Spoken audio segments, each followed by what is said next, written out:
So we are here today thanks to the Georgios Michalos Foundation in this majestic landscape. And I'm sure that all of you who are here for the first time have already captured the energy emanated from this wonderful crater, which symbolizes an energy, cultural and economic landscape and crossroads.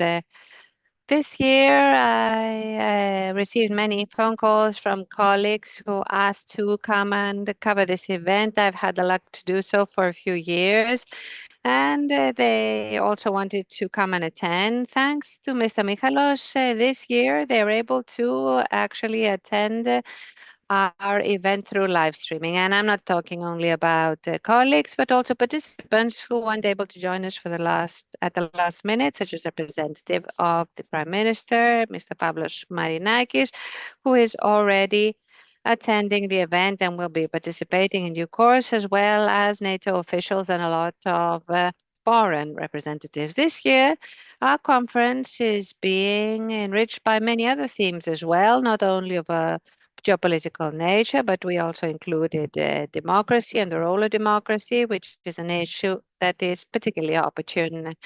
As you all know, we are here thanks to the chair of the Georgios Michalos Foundation and founder, Mr. Panagiotis Michalos. Last year, I remember well, he was very touched in organizing this event, and I imagine this year you're even more touched, sir. So, as the host of the event, I would like to call you to the podium to declare the opening of our conference.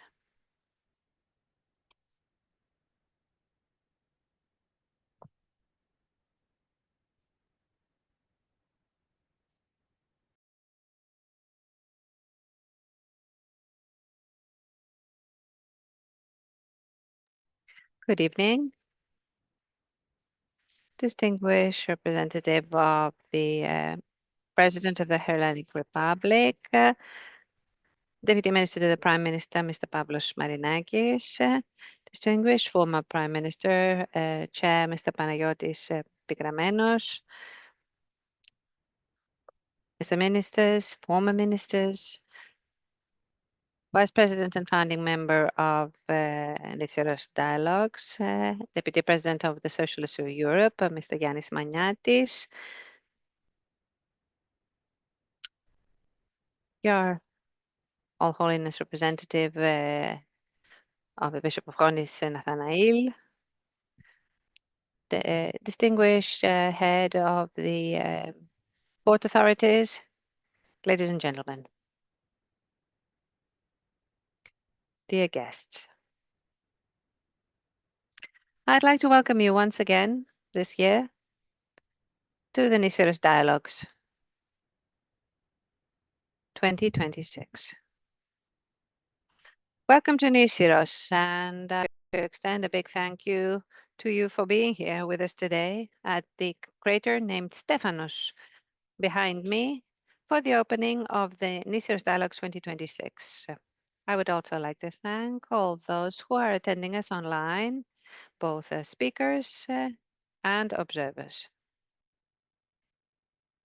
Recent geopolitical developments and, unfortunately, terrorist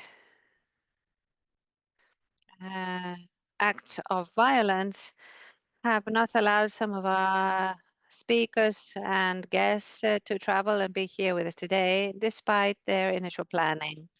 Their presence here, albeit from a distance, is a great honor for the Nisyros Dialogues, and we'd like to thank them very much for their attendance.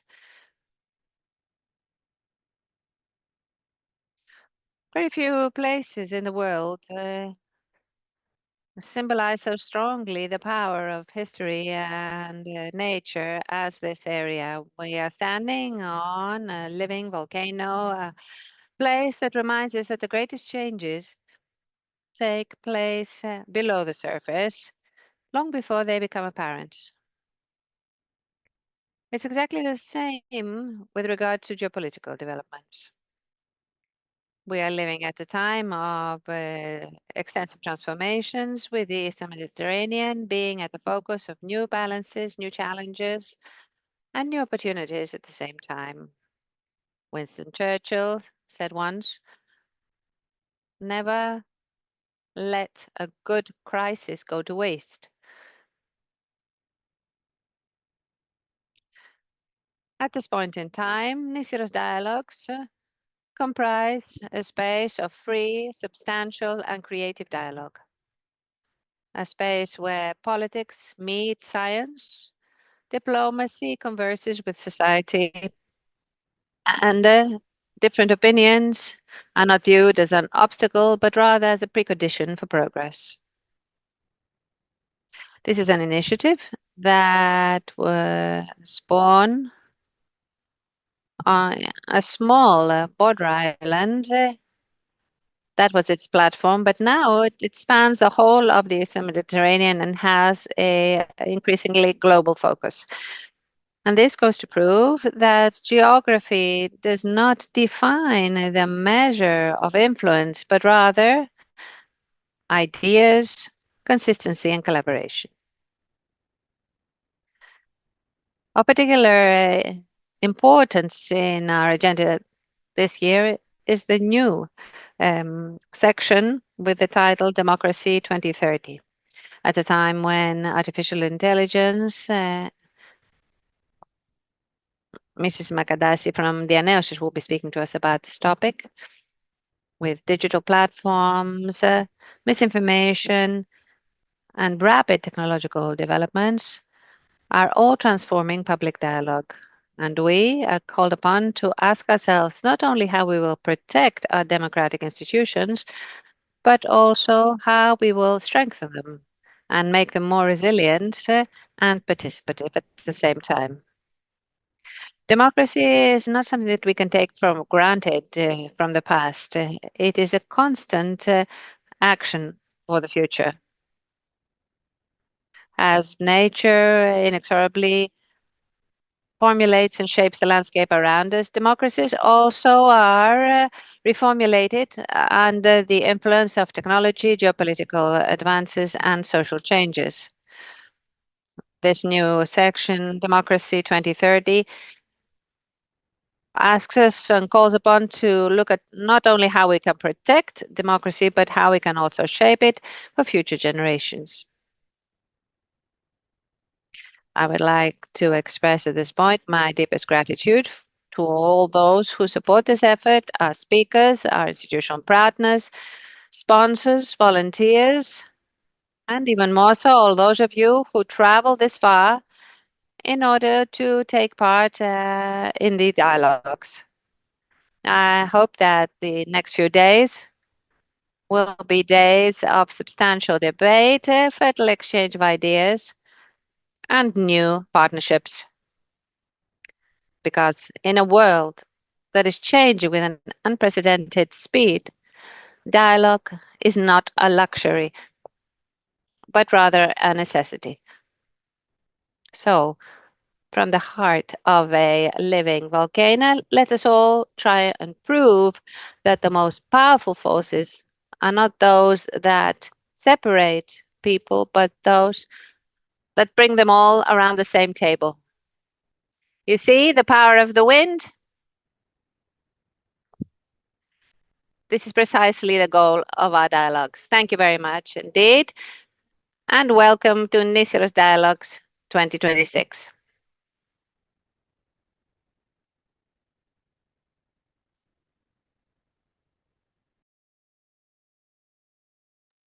Thank you very much, Mr. Michalos. I would now like to ask the His Excellency the Archimandrite Justinianos, who is going to read to us a message from His All-Holiness the Ecumenical Patriarch Bartholomew.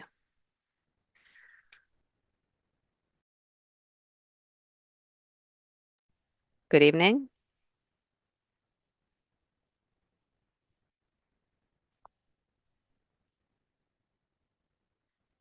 To to His Honorable Mr. Georgios Michalos,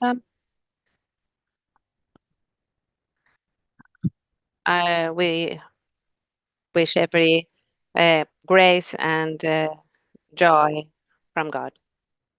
So, from Fanari, we extend these greetings to those participating in the Nisyros Dialogues this year, completing this year 5 years of creative debate.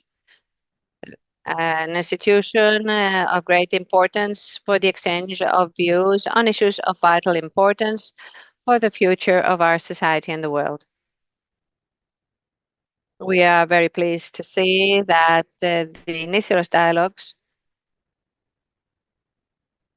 taking place on a small island of the Aegean are constantly expanding their reach, highlighting the possibility of local communities to contribute in a substantial manner to the international debate on major challenges we're currently facing.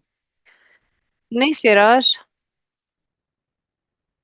in this way, is turned into a meeting place for people, ideas, and experiences, thus proving that creative thinking and common responsibility know no geographical boundaries.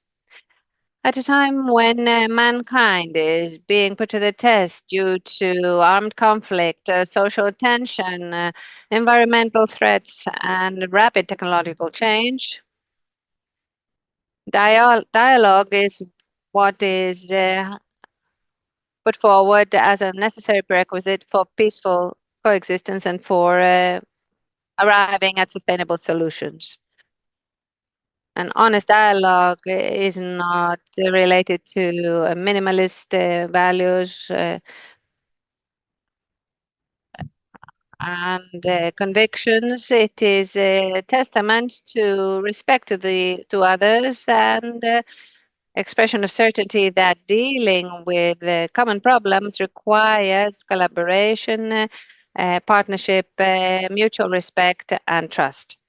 The Ecumenical Patriarchate has continuously served inter-Christian dialogue in meeting with modern day civilization, believing fully that justice, respect cannot be consolidated without a spirit of mutual understanding and consensus. All over the world, and in the area of the Eastern Mediterranean in particular, cultivating such a spirit is a necessity for stability and prosperity. For this reason, we would like to congratulate the focus of the Georgios Michalolos Foundation on promoting dialogue, sustainability, and continuous growth of joint responsibility and environmental respect. It is our hope that this year's Nisyros Dialogues will be very constructive, offering the most to all those participating.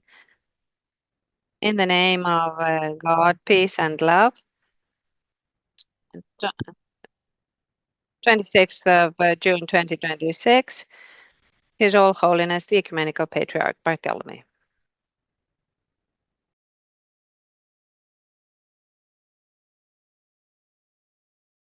Thank you very much. It's a great honor for us that also this year the Ecumenical Patriarch, Mr. Bartholomew, has put Nisyros Dialogues 2026 under his auspices. Now I would like to call the Mayor of Nisyros, Mr. Christofis Koronaios, to the podium.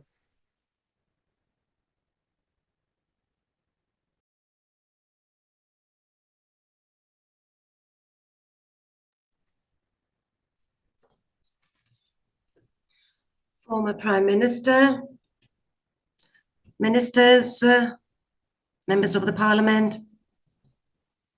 Your Excellency, Mr. Georgios, Ambassador of Greece at UNESCO, dear journalists, members and academics, dear participants, ladies and gentlemen, Mr. Papaharalambos, from the Port Guard. It's a great honor to welcome you to our volcanic island, Nisyros, this small piece of jewelry on in the Aegean, hosting such a significant congress. Your presence here, Nisyros, in the Dodecanese, at the very heart of the Eastern Mediterranean, Southeastern Mediterranean, is a great honor for the inhabitants of this island and a great opportunity to showcase our homeland, but also contribute to this dialogue on the future of the wider region. Our island may have a smaller surface, but has a great history, culture, and natural wealth. It has been a place that for centuries has been guarding the crossroads between peoples and civilizations. And we're here before you, not just as hosts, but as living witnesses of the great geopolitical and environmental challenges of our times. And it is with great emotion and great pride that I would like to share with you a milestone event in our region. Nisyros has been officially listed as the geoparks of UNESCO. Mr. Koutsakas, we would like to thank you for your valuable contribution. So this international recognition and acknowledgement, after many years of systematic efforts, is a great honor for and a great opportunity for our island, showcasing and highlighting the geopolitical and natural wealth of Nisyros. Nisyros Geopark is not just limited to the main island, but also includes some smaller islands, Eleusa, Strogili,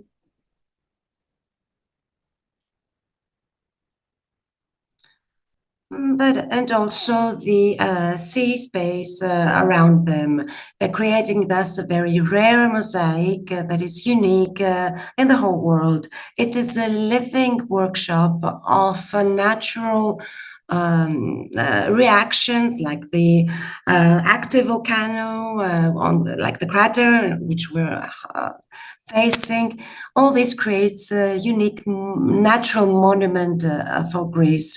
So our country has, together with the Geopark of Nisyros, 10 UNESCO natural monuments. But this is not just an honorable acknowledgement, but it is a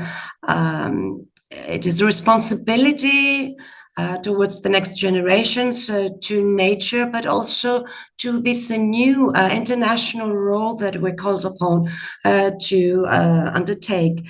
So the Nisyros Geopark is now binded and committed to protect its natural heritage. The role of the Nisyros Geopark is dual.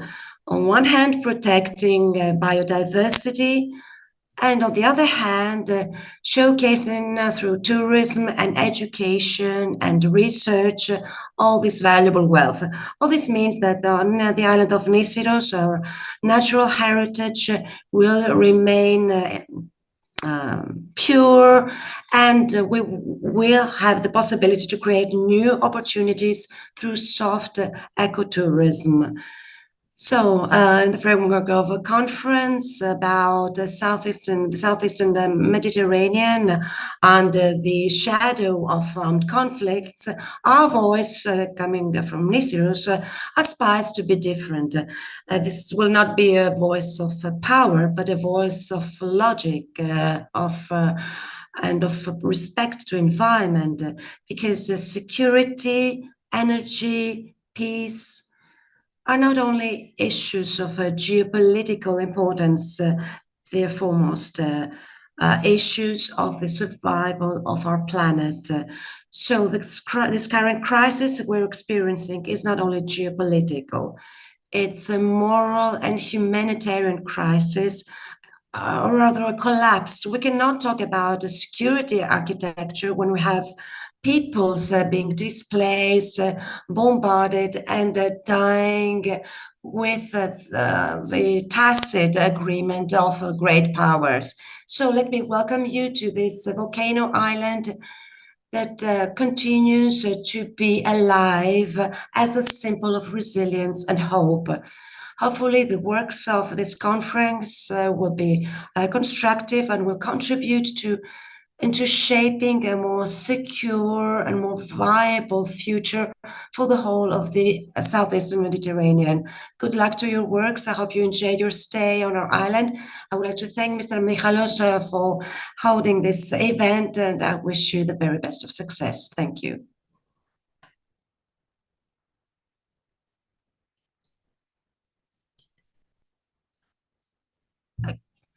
And let us have now the member of the parliament from Nisyros, Mr. Michalolos, to take the floor. Good evening, Your Reverence, former Prime Minister, ministers, authorities of the port, Mr. Michalolos.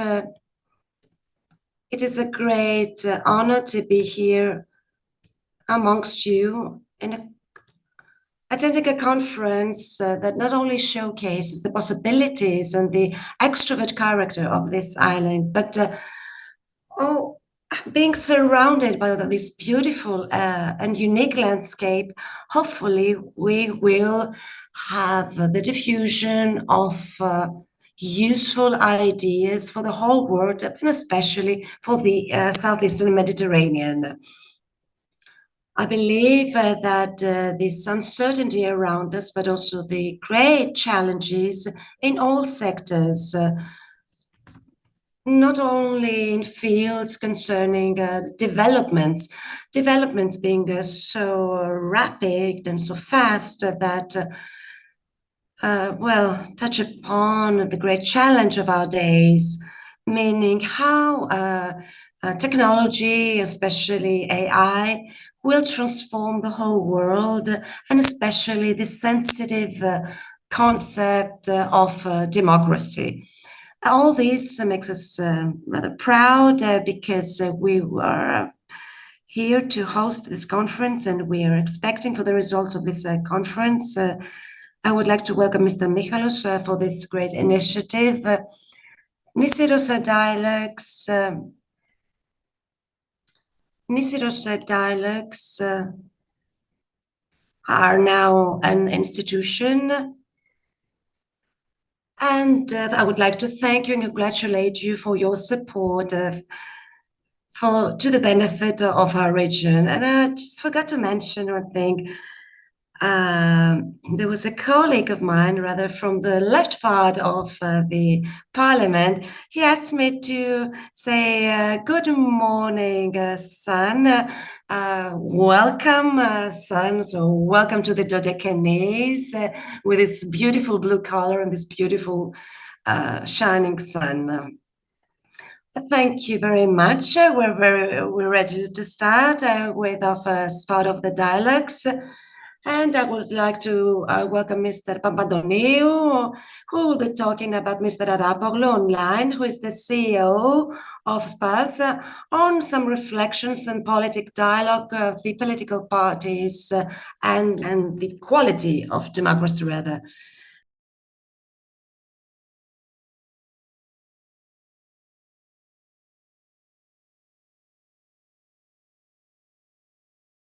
Good evening from my side. I would like to thank Mr. Michalolos for his invitation to this beautiful island. I've never been here before personally, and I must confess and admit that I'm very impressed, extremely impressed by this beautiful natural landscape. I work for the Kathimerini newspaper. And after having heard this beautiful thought of Mr. Michalolos and his invitation to attend this conference, we thought about something that we share in common, After all, I'm a journalist. So at the end of the day, everything is about politics. Everything that we talk about in the Western democracies, in our country, it is politics who actually shape everything. So Mr. Michalos had this beautiful idea to have this specific session on politics, not having politicians confronting on the TV channels, but rather through a different approach. So we're going through an era shaping in a new way political communication and political dialogue, being, after all, the two faces of the same coin. And I've been wondering, and I shared this thought of mine with Mr. Michalos, where are we heading to? What will become about the political dialogue in the coming years? And of course, all this always knowing that everything changes, and not only due to the AI that has already been mentioned, but it's also the role of the social media and almost everything that takes part in the political discussion. So before opening this discussion with our panelists and representatives of some members of political parties, so the CEO of PALS, a surveyor who is always very precise in his predictions and forecasts, I would like to greet you all, to all the participants of the Nisyros dialogues. Unfortunately, the sound is quite bad. Sound coming to the interpreters as well, at least. Well, you're the favor always being asked questions on what is happening and the current affairs. So through this dialogue that we're trying to hold here in Nisyros, it's not a dialogue, not to reproduce the TV dialogue that we're used to, but maybe talk about things that we don't usually talk about in public, in the press or on the media. So, based on your experience, what do you think is the main challenge from a social point of view? What is the main issue of concern for our citizens today? What do you see through your surveys? I would say that an issue of concern for us all, I believe, is this greater disappointment, this disappointment expressed in various ways and reflected in various ways on our surveys and our polls, has to do with the distanciation or alienation. Of course, there are always signs of optimism and hope, but there's a great concern that needs to be monitored because sometimes there's also a risk of this bringing us to quite dangerous results. Disappointment, you mentioned, and you mean disappointment in the way politics are shaped today. Well, the causes are numerous for this concern. There is a reluctancy, there is disappointment, some expectations that have not been implemented. I believe that if we take into account the financial crisis, for example, in Greece, I believe it's quite justified to have such an image reflected on our polls. So this does not only have to do with politics, but also with some social reasons. This is not something that surprises me, but I'm sure, as I would like to repeat, we need to monitor these concerns because if there is a more generalized concern being expressed, we need to be very cautious.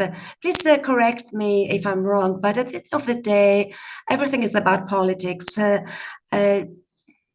Amongst the findings in your surveys, have you seen a pattern, for example, concerning the volatility of our world, of our political world in Greece, and something that is not taken into account by politicians today in our country? So we don't see politicians in the public dialogue taking into account these very concerns. Yes, the absence of citizens from elections. This is something that is also the case in other countries, not only in our own. This might show that all this disappointment seems not to find any answers by politicians and by politics in general, so that citizens could find answers. So we see that this phenomenon of disappointment and distanciation is not stabilized, or rather it increases and escalates. So we need answers in order to limit and to contain this disappointment and this obtainment of elections, for example, that we have been witnessing. Recently, what we have seen is that in politics, and something that is mentioned very often by politicians, is the word toxicity. You talked about distanciation. So do we see rather a polarization in politics? I believe that right now we're in an era of more critical judgment towards politics. So toxicity and tensions is not something that helps citizens come back to politics. This is something that politicians do not take into account, after all.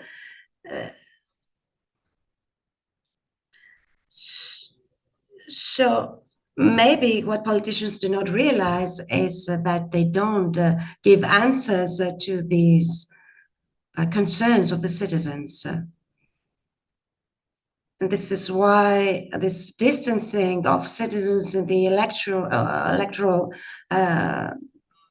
processes is increasing. So what I've been saying is that these tensions amongst politicians will not bring citizens back to politics. It rather escalates tensions, it rather escalates this distancing and abstention. And I believe the things will not change soon in the future. A question from my side, in your opinion, polls and some specific age groups, let's see what's happening amongst the younger generations. Sometimes when we focus on the younger generations, we might not pay so much attention to the older people, but let's say people between 18 and 85 years of age. What is the main cause of this distancing of young people from the politics? I wouldn't say that it's indifference. It's rather mistrust. It's doubt. They actually feel they cannot change things, or rather, if have any influence towards the direction they would wish. I wouldn't talk about indifference on behalf of the younger generations, because young people have skills, have knowledge, have the ability and have the necessary information in order to make some decisions. So it's not this distancing is not the result of indifference, but it's the result of mistrust. Would you rather have? Would you give us an answer to? Have you seen a repetitive pattern, let's say, in any age group that would ring a bell meaning that this particular professional sector points out a specific issue, or this age group rather. But if I would give an answer, is that yes, when we have answers like no one or nothing, it's like someone rejecting everything. When we see questions and when we see such answers in our questions, and when we try to find ways to formulate our questions in order to be answered, this creates great concern to us. So, Mr. Arapoglou, would you say that well, we're moving towards elections, the next elections, where 2027 is coming closer? So, would you say that citizens vote on the basis of their emotion or logic? Yeah, I would say that logic. Although emotion influences, and we cannot ignore the role of the emotional state of a citizens. Sometimes it can be quite decisive. But if I had to choose, I'd say that today we have a rather rational approach when voting, especially in our country, having come out of a crisis. So citizens know what they want, and they have a specific political, let's say, preferences and options. We will have some sessions with the participation of politicians on the role of social media as well.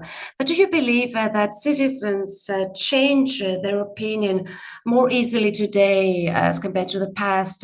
Can the public opinion change more rapidly within a few days or a few weeks? Well, indeed, information is much more rapid. So yes, things change much more easily than in the past. I would say that with regards to, let's say, some important views and opinions of citizens, those they cannot change no matter what they hear. They do not see any shift in their opinions. Where we do see shift has to do with some the options and the selection of political parties. We see much more rapid changes that are affected by current affairs, by concerns, and this all is quite surprising. This is something. This is very interesting what you're mentioning.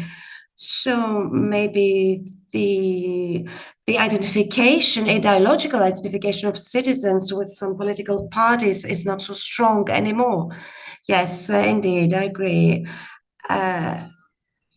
What we've been witnessing is that ideologies and being called a leftist or centrist or a right wing, so family traditions, all these, of course, has not disappeared, and they still have their role to play, but they have a more reduced influence.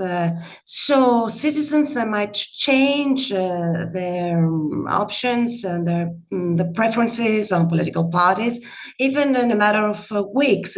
So it is very hard to make any predictions on the results of a vote, of a voting procedure. So we use some complementary questions in order to have a more specific view of the citizens' opinions. Well, let's go back to the social media once again. Can you actually measure the role and the influence of social media in this shift of the public opinion, especially amongst the younger people, and in the way they perceive politics?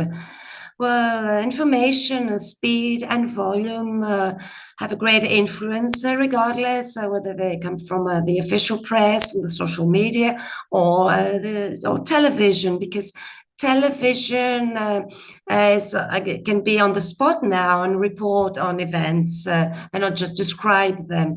So this great speed in information is seen, especially in the social media, that also have some specific features.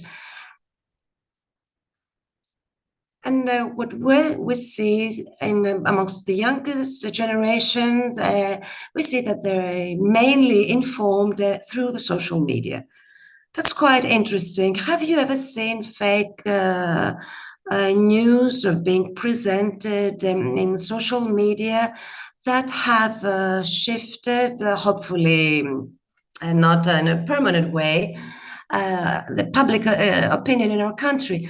Because I can remember some facts, some events that turned out to be fake news after all. So in the current, but maybe in some opinion poll that you had carried out at that time, you might have seen that those pieces of information had actually formed public opinion. Well, I want to remain optimistic, and I would like to believe that both readers and social media users and followers have the ability to understand what is real news or fake news. The speed of information allows us to prove pieces of news that were actually fake news. And since I'm optimistic from nature, I believe that the public opinion is not so widely affected by fake news, at least not in a permanent way. And if we take into account some shorter periods of time, indeed, fake news were read by a great number of readers. They were reproduced and shared, and they did have an effect on citizens. What would you say this greatest misunderstanding on about your sector? Well, there are various misunderstandings on journalists, but what about your field? What about opinion poll companies? I believe there are two great misunderstandings. You asked for one, I will mention two. One of them is that opinion polls can predict the result of a vote. We cannot do that. We can we try to be as accurate as possible as to provide us some other information, not the result of the vote. So how would you describe the opinion polls? If they're not, if they cannot forecast or predict the result? So what should we use the term approach? That's a very interesting question. I'd say that the term is not even an approach, it's an effort to approach the reflections and the opinions of citizens using the tools of our sector. So moving ahead to the next elections, say that what we want to achieve is that the results of the opinion polls should be as close as possible to the final result, but we need to be much more closer to the election itself. So we only try, through the opinion polls, we try to approach the beliefs and the convictions of the citizens. We cannot predict the result of an election. And the second misunderstanding would be that all opinion polls are equivalent. Not all opinion polls are the same thing. They carry the name of the company that is responsible for them, and they are based on specific methodology, and they have a very specific differences. So these would be the main misunderstandings I would present you today. So you'd say that there are some opinion poll, so measurements do not use the same tools and they cannot give this comparable results. Yes, there are differences in methodology, in know-how, in sampling. So we could not use the term opinion. We could also use the phrase the opinion polls show that. No, we have opinion poll A, opinion poll B. Every single one of them should be seen separately. So, Mr. Arapoglou, I believe you have a very clear image. Can you hear me?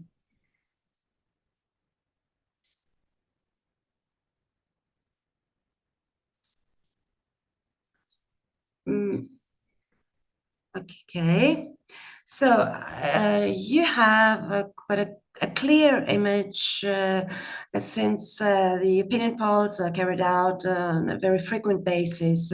So you have a good image of what is happening. What is your greatest hope based on the results of your opinion polls, and what is your greatest fear?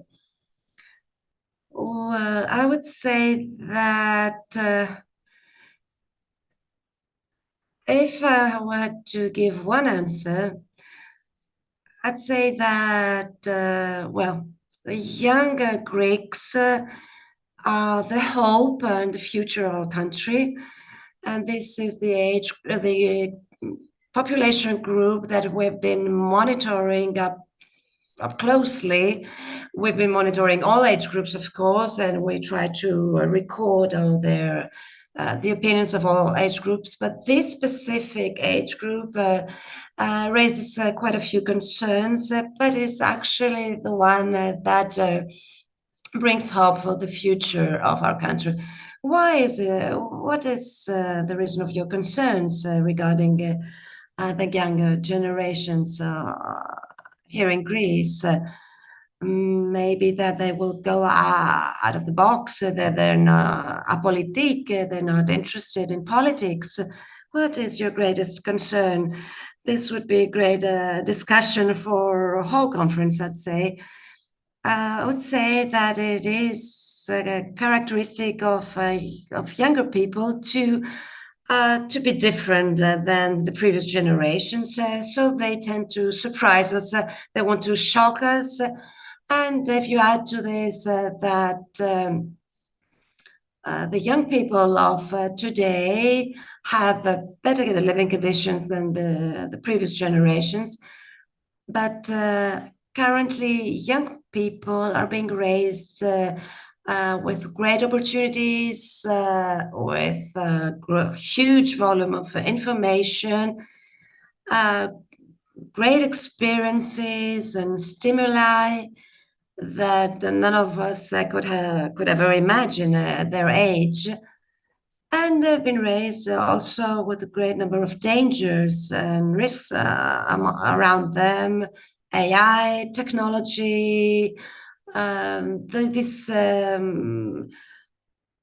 way some things happen so easily now as compared to the past.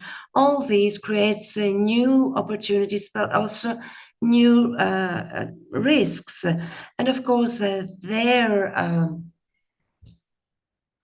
attitude towards politics, as it is reflected in the opinion polls, is also quite alarming. So I'd say that there are quite a few reasons that make us be more careful and be willing to monitor this age group. But at the same time, we feel very optimistic because this is a generation that has a very good perception of what is happening around them. So I would like to thank you. I've been monitoring your work for quite a few years now. So I guess we had quite a more interesting discussion than trying to predict the results of the next election. Yes, indeed. This discussion was very interesting. I would like to thank you for the invitation and the discussion as well. Thank you.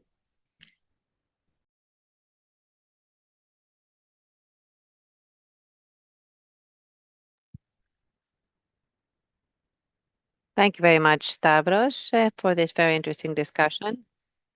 And now we would like to call Mrs. Alexandra Sdoukou, a press representative for the New Democracy Party and former Deputy Minister of Environment and Energy, Professor George Katrougalos, a UN independent expert on a democratic and equitable international order, former Minister of Foreign Affairs, and Mr. Manolis Christodoulakis, Member of Parliament for Eastern Attica for PASOK.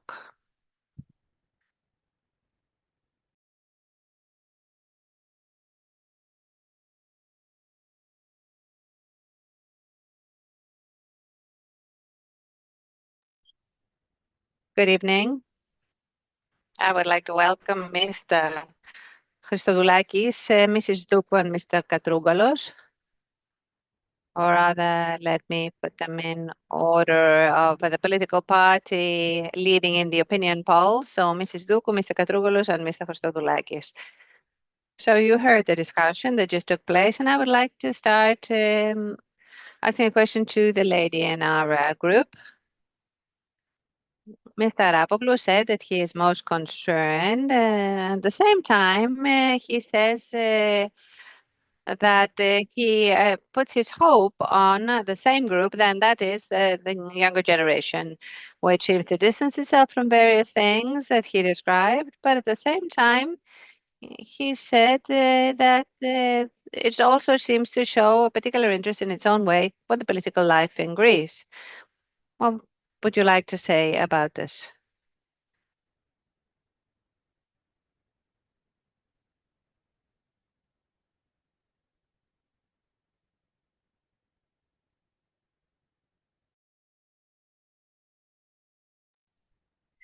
Okay, thank you first of all to Mr. Michalos for the invitation to participate in this wonderful venue. And let me answer your question. I think that these concerns that Mr. Karapoglou mentioned are fully justified. The younger generation, well, how are we going to persuade the younger generation to get involved in politics and concern themselves with the issues of topical interest today? You said yourself the younger generation is an apolitical generation, and there's a gap between young people and the way in which political figures try to approach this generation. I'm afraid that nowadays politics are channeled through communication, social media, as you said, I'm afraid, which means that young people are constantly scrolling on their mobile phones. And if something catches their eye at that point in time, they may look at it. So what is difficult to do is to see how you can communicate your message. And that's difficult to do in 10 words, in 15 seconds, so that young people can see it and understand it. I'm afraid that very serious issues such as housing, cost of living, security in Greece cannot be reflected in a 10-word message, which means that we are now all living, and that greatly concerns me, that we are living in the age of 10 words. You need to find a way to approach citizens and put forward political message to them through a very quick, short message. And I feel that these messages when politics and political life has very complex issues to deal with, can be drafted into 10-word messages with great difficulty. Do you think this is the fault of social media? Have social media made political dialogue worse or better? I know there is no easy answer to this question. However, I believe that politics are not only the message, but also the explanation that you need to give, the why, how, at what cost, which priority, and that's the main problem. Because when you are used to actually identifying with such a limited number of words, you no longer seem to think in the same way. Citizens no longer think in the same way. They look at issues superficially. You very often see these in political panels as well, that what's important is the logo, the slogan, the way you can impress the audience most strongly, the words that will be written on the social media message as a result of a debate, which means that we are distinguishing ourselves from the actual essence of political life and how we can view the complexity in a different way. I think the things were different in the past compared to the present, because now, through the immediacy of social media and these messages, things have changed radically. Let me address Mr. Katrougalos about this, because I think that in the past, of course, social media were not so powerful and did not affect politics so strongly. Were things better then or worse? Do you believe, as asked Mrs. Sdoukou, that social media have improved political dialogue or made it deteriorate? Yes, I do believe that day and age. I do remember that day and age. Social media nowadays, uh, well, they were nothing like the discussions we used to have in Omonia Square, which was the public cafe of our day and age. I would like to point out, first of all, that I'm not here representing a specific political party, and I think it's a mistake to look at the problems in political representation and the relevant crisis in society. But no one needs to be a Marxist. Even Clinton said it, that it's the economy, stupid. And we're talking about the younger generation. My role now in the UN, my mandate is to look at issues related to international democratic order. Well, there is a key characteristic in the West and in Europe. We are the first generation of Europeans who are afraid that our children will have a worse future than we did. And this has never happened in the post-war era before. Why? In Europe, we had what the French called the three golden decades, a model of development based on the market economy, capitalism, but was also affected by social rights, tripartite negotiation. Workers through trade unions were able to negotiate with employers, and the state also played a role. We had increased taxes so that inequalities were reduced. In the 60s, private taxation was over 60%, and so was corporate taxation, not only as a result of globalization only, but as a result of a very aggressive ideology of neoliberalism in combination with changes brought about by globalization. From the 1980s onwards, however, we have a great shift. For example, the mean taxation in OECD was in 1980 still at the level of 60%, and now it's about 30%.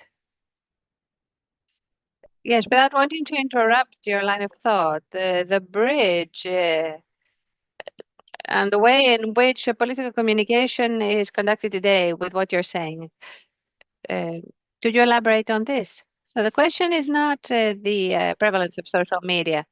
It's a question of substance. Studies show that social media do indeed aggravate verbal confrontation and conflict, and also strengthen extreme use. On the contrary, AI, because its algorithms seem to converge towards the middle, seem to have the opposite view. But we're not going to resolve the problem of political representation by improving social media or AI, although we need to control that as well. So, from what I understand, Mr. Katrougalos, the question is not the medium, the social media in this case, but that the political light is failing. It's failing indeed because it's not giving an answer to the citizens' problems. We have a systemic crisis all over Europe, but we don't only have the rise of the extreme right and Brexit. Macron came to power, for example, because the systemic uh, parties could not fulfill the expectations of the French citizens. The same problem in the UK, 7 prime ministers in the last 10 years. So yes, your message is talking about the essence of political life. Yes, and this is not unavoidable. Let me put it differently and conclude with this. I don't want to talk for too long. Maybe that's my academic background. Inequalities may be acceptable in a market economy. They're the indivisible hand of the market. But when inequalities and injustice seem to be attributed to specific policies, then they deconstruct the political system itself. That's what's happening today. And let me add something more. What I'm saying about does not only have to do with Greece, but it's a global phenomenon. The most recent opinion poll of meta-analysis in Greece shows that after the problems of economy and living costs, which has always been number one problem, what's the second problem identified by those asked? Well, one might expect security or migration to be problem number two, but it isn't. It's a crisis of institutions and corruption. In the relevant opinion poll by ALCO, 72% believe that we don't have a full uh, state of law in Greece, and 80%, 78% believe that legislation is applied on a selective basis.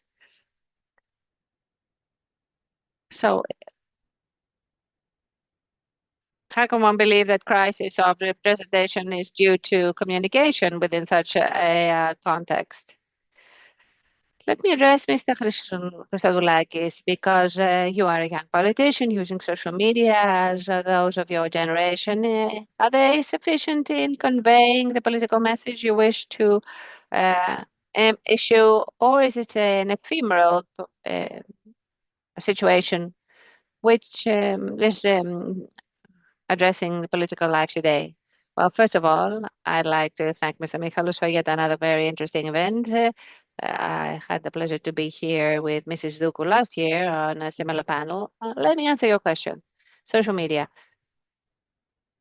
You asked if the presence of social media is good or bad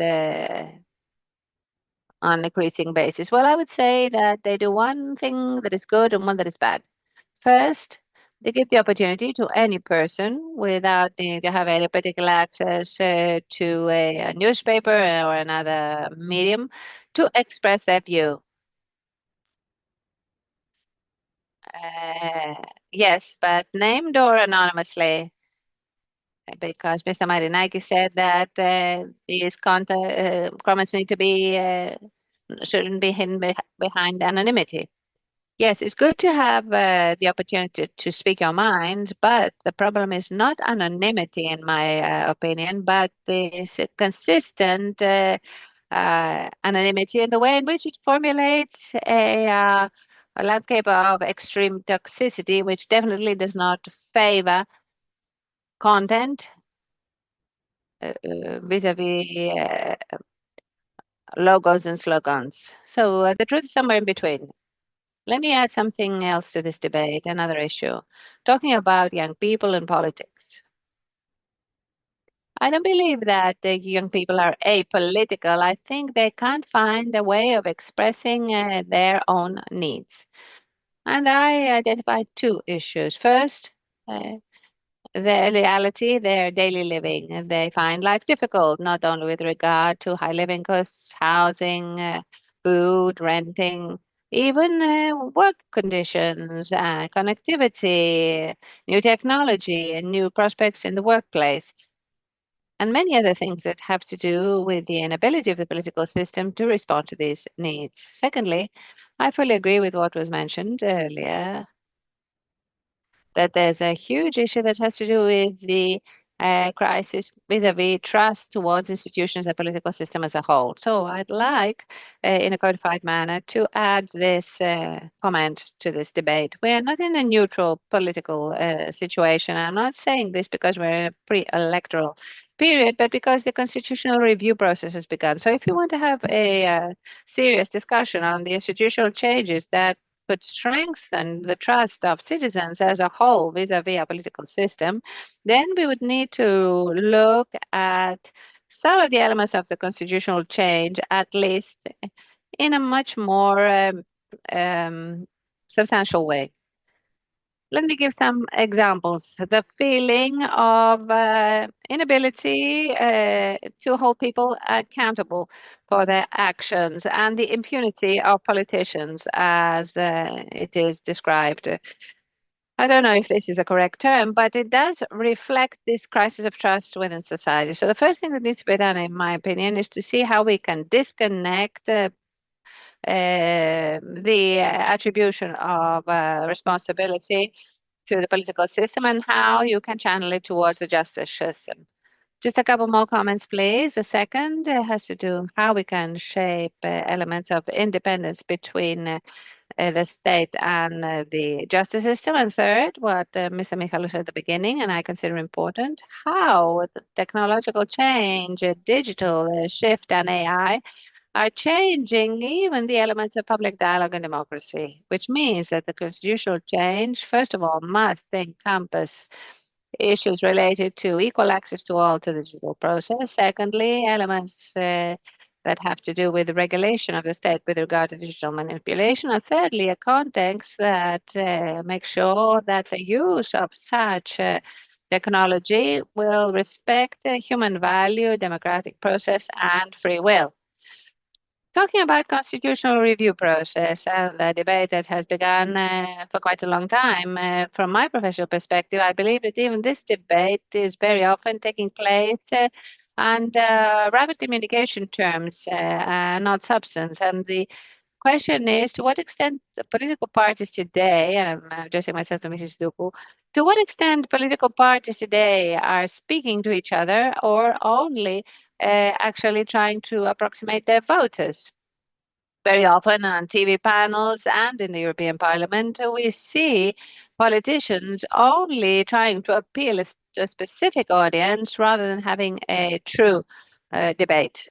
Yeah, I see no intention in lowering the bridge between the political parties. And since there are many tough problems to deal with today that are complex, I would expect, at least as a person who has joined the political world recently, for this to change. I am very sorry about to see the way in which people express themselves simply to appeal to their audience, their voters, how to hold on to them, etc. What about your own self-criticism with regard to this and your political party? Yes, yes, I include all political parties in these comments.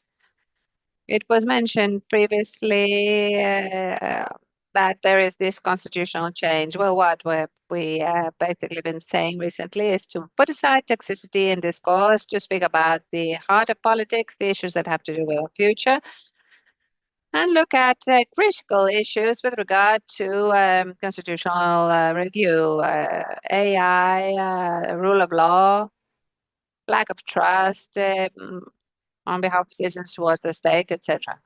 Have you seen in this discussion, the constitutional change, any understanding between those concerned? That's exactly what I was asking, but it does not only have to do with the opposition parties, of course. What about your side?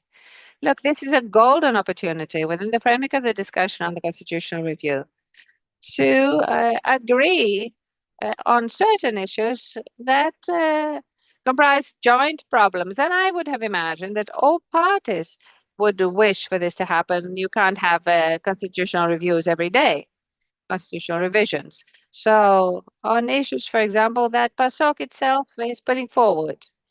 And we asked them, will you vote for this? If we do, we will as well. So shall we do this in the next parliament? And they answer no. So maybe the debate at the end of the day is actually pretense. And the whole mindset is to try and deal with these issues simply for communication purposes in order to meet the expectations of our audience.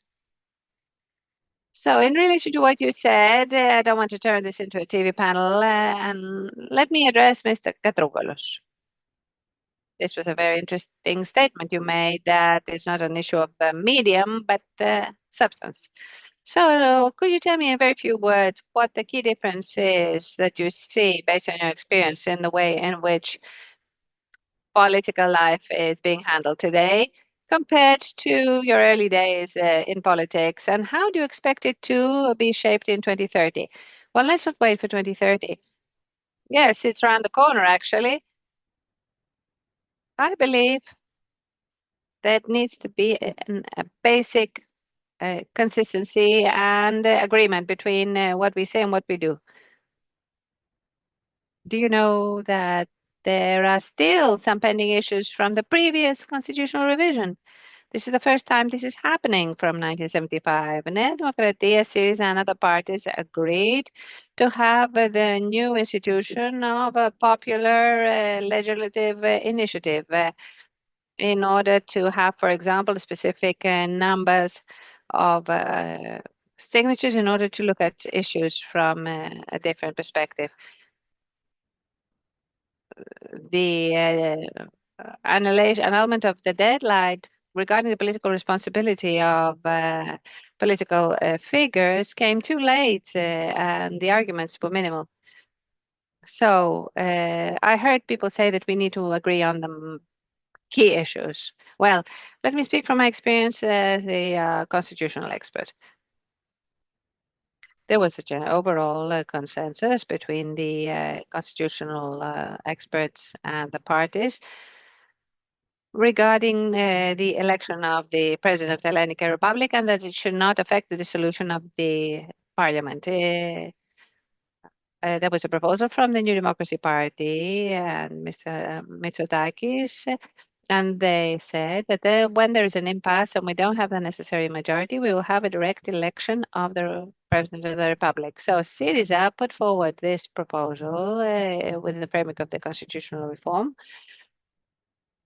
We said that there needs to be an agreement between the two sides. The New Democracy voted in favor of this proposal to change, that is, the revision process. And in the next revisionist parliament, it did not stop at the proposal of 2014. It downgraded the institutional role of the President of the Republic, thus allowing for him or her to be elected by the governmental majority. Okay, let's not talk about the downgrading of the president's position, which is also important. If the political parties could agree in the first parliament about the content of the revision in the second parliament, then indeed there could be the required consensus. But if we start with A and after the elections we go to A minus, this is indeed an insult to democracy itself. So you see no radical changes taking place. The disadvantages, the problems of the past remain the same. No, they get even worse. I wish they were the same, because it's not only these developments taking place on the material base of the institutions. We have major problems. For example, having in the previous ages constitutional reform that was never actually applied. We need major changes to take place. Okay, you said you didn't want to speak on behalf of political party today. So I hold on to that view. Yes, well, there is no political life without being a member of the party. But today I was speaking from an independent perspective.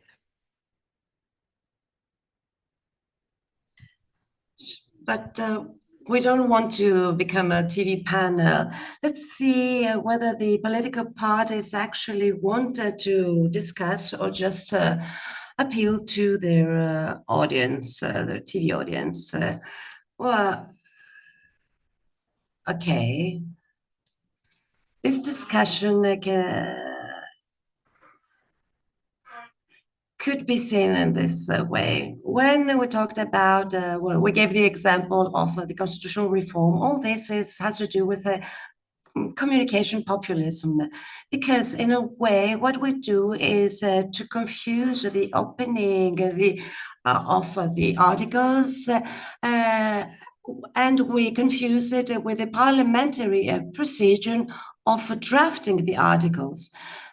So we should have the consensus, and we should have a revision parliament, a specific group of parliament members to undertake, to assume the responsibility of finding the specific formulation of the new consensus. Not one party should have the responsibility to undertake the constitutional revision. But let me just insist on my question. Do you politicians actually wanted to discuss amongst you? Well, I have the pleasure to represent a political party that also had its role in the government, now as an opposition party, and manages its representation not only by negating and blaming the current government, but always in a systematic way, giving specific suggestions and proposals to change things in the political sphere. And there are so many issues that PASOK is looking into, but no one asks us about, for example, problems like housing or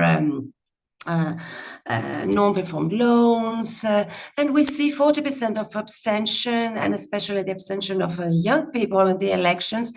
This is something that should bring all political parties around the table. We want to do it, and very often I'm wondering, maybe someone is actually benefiting from this distancing of the citizens.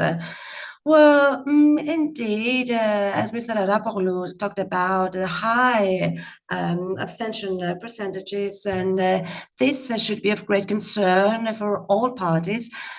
I would like to thank you all for this great discussion. Thank you. I would like to thank Mr. Sdoukou, Mr. Christofis, Mr. Katroukalos, and Mr. Marinakis. The government spokesman is ready, and he's here to answer your questions. We have a great pleasure to have with us Mr. Marinakis, the government spokesman. Can you hear us, Mr. Marinakis? Yes, I can hear you loud and clear. I would like to thank you for your participation. Did you have the chance to hear this very interesting discussion with Mr. Arapoglou? I think it was quite different from what we usually talk about with an representative of the opinion poll companies. We didn't talk about the predictions of the election result. What surprised me is what Mr. Arapoglou said, is that the young generation is at the same time the hope for our future, but also a great concern for our future. You're a young person yourself. Could you comment on this, please? I believe we all we all decided to come into politics, always taken into account the views of the young generation.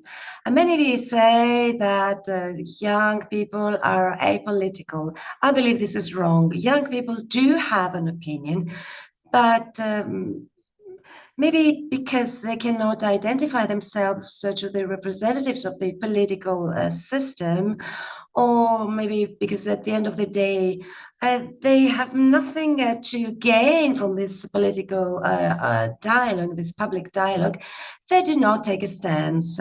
And let me be clear on this. We should focus on two things. First of all, we should see who is actually representing a political party. Can this person create this possibility of identification with the younger generations? And I'm not saying that they should be necessarily young, but and the second thing is that if we continue in the political system to see who will offer the most for the to the citizens, like a bid, who is going to offer more money to the citizens or less taxation. Well, if we start talking about the substance, I believe that the young people will take more interest in politics. But I believe that I have the impression that all politicians have been tempted by polarization. You said, Mr. Marinakis, that maybe young people cannot identify themselves with the way the political dialogue is being conducted. And you, as a government, do you have some responsibility over this? I've never hidden. I'm well, due to my position and together with other officials from the government, I undertook responsibility every time I had to. I believe in this case we are victims of toxicity. We're victims of manipulation, and the perpetrators are some of the opposition parties.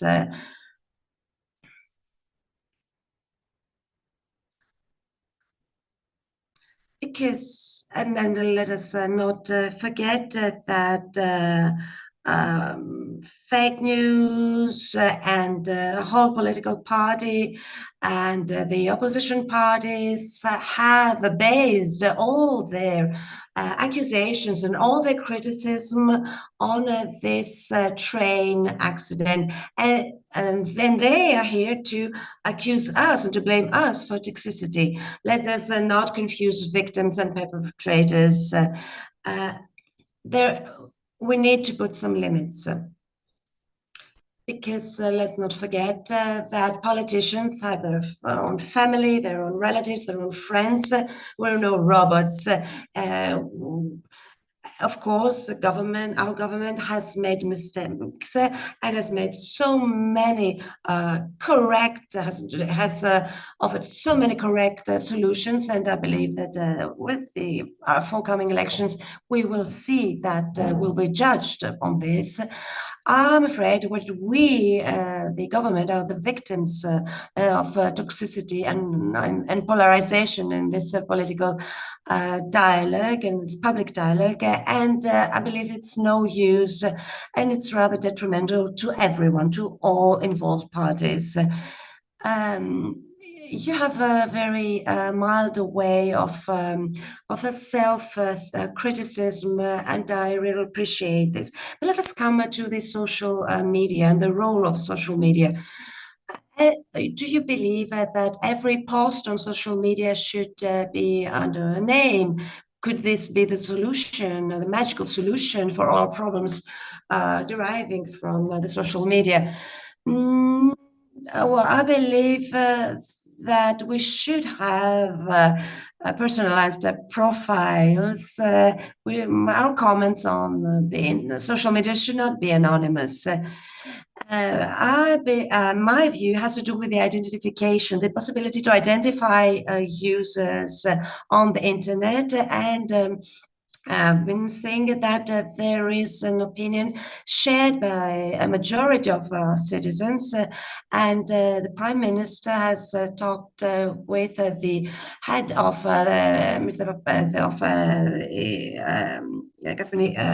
A newspaper, and with President Macron, and at Delphi, Mr. Papantoniou, the Minister of Digital Governance. We've also seen great support on this by civil society. Uh, our government believes that every user, if they want to use social media in Europe, and this is a proposal that we have filed to Europe, they need to have a name. And in case of any criminal offense, within seconds, the authorities are able to know who is hiding behind a user's profile. I believe that this is not just a political necessity for us to know who is hiding behind a lie or fake news for our history. It is something that we owe to our children, because let us not forget that our children navigate every day on the internet. They might come across great dangers. I believe this is a decision that must be jointly shared and jointly signed by all political parties. At the end of the day, this will be an issue of political survival on the internet, and not only political survival. Mr. Marinakis, do you believe that communication has replaced politics while heading towards 2030? Do you fear that everything will have a time limit of, let's say, 24 hours? I don't think that communication or anything else could replace politics. I think you're quite optimistic. However, what I've been witnessing is that when focusing on communication, and we see this throughout the world, this is done by many political parties, and this focus on communication has created new problems and increased already existing. So the use of social media has created more problems than they came to solve. And since we are talking about huge crises and like a demographic crisis, for example, that also go hand in hand with financial reasons and grounds. We also see that social media have affected the way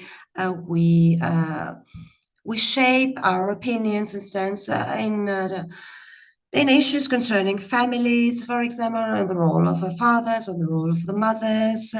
Indeed, developments, the technological developments are great, speed is great, but we've reached a world of videos of 2 minutes, and now we've reached the world of reels of 10 seconds. Fake news, a toxic slogan can be so so quickly diffused.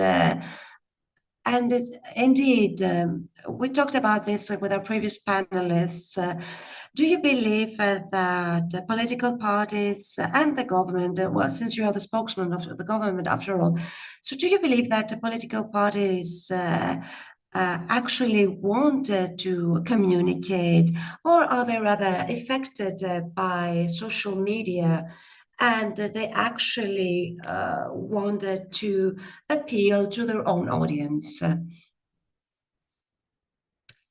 and not open a real window of dialogue? My impression is that we actually, what we are actually saying are parallel monologues. This is why we see that the most political parties are shrinking in the results of opinion polls. It's not my job to give any instructions to the spokesmen of to the spokespersons of other political parties. But yes, indeed, monologues, especially on issues on the financial crisis, on inflation issues, problems that touch all households, that at the end of the day create huge problems in our society. And in these parallel monologues, we see this rationale of trees where one could cut money. So we cannot actually agree on basic things. If we want a measure to be adopted, it needs to be approved. It's not easy to find money. I tried during the discussions on the budget last year, for example, after having heard the members of the parliament from other parties, the majority of them accused the government for high expenses. At the same time, they asked for more money and more benefits or projects that also needed financing. So this is a mindset that drives people away from politics. It creates more tensions, and it brings no benefit to no one. So as Mr. Arapoglou explained, out of the measurements in these opinion polls they carry out, what we see is this distancing and disappointment of citizens from politics. And we see the abstention rate in the rise. If I were to ask you, what is the main problem that you encounter in the political life of our country? In a few words, what is the main challenge? I believe the quality of the political dialogue within and outside the parliament. I think in a democratic state, we needed to see, of course, a rotation of political parties and powers. But it is another thing to have disagreements on where to spend a surplus of the budget, and it is another thing to say no, we don't have just 1 billion of surplus, but we have 6 billion. If you have 6 billion of surplus, whether you're in government or in the opposition, you will give away this money. The first kind of discussion is a more substantial, more constructive discussion. If, for example, I want to give this money to SMEs, I would be very open to listen to some other opinions from other political parties. This is what is a constructive dialogue. But if we disagree just for the sake of disagreeing, this is something that does not allow us to improve and progress. For example, only in Greece, after 52 years since we have democracy as our political regime, we have not yet decided whether criminal offenses, regardless of whether they are conducted in public or state university, they should be seen and characterized as criminal offenses. Why are we still disagreeing on so basic things, things that have already been solved in other countries? Minister, what about the AI? What is your main concern, your main fear concerning the AI? I will talk about employment and jobs. Of course, there's a great risk, the reduction of jobs. If we manage AI well, we will create new jobs. But there are many risks hidden in the use of AI for democracy. Just imagine that 2 or 3 days before the next elections, that the leader of one or another party has said something that he or she actually did not. Maybe fake news, this piece of fake news, will affect a million of voters. So I believe that anything that is a product of AI, it needs to bear a specific characteristics and features so that it can be easily recognized. This is how we will improve the safety of internet users. Thank you very much. Thank you, Stavros. So there's a slight change in our agenda. Mr. Marinakis Chinas, the former president of the European Commission, is here waiting for us. And so we will give the floor to him and to Ms. Arapoglou, who will be moderating this discussion.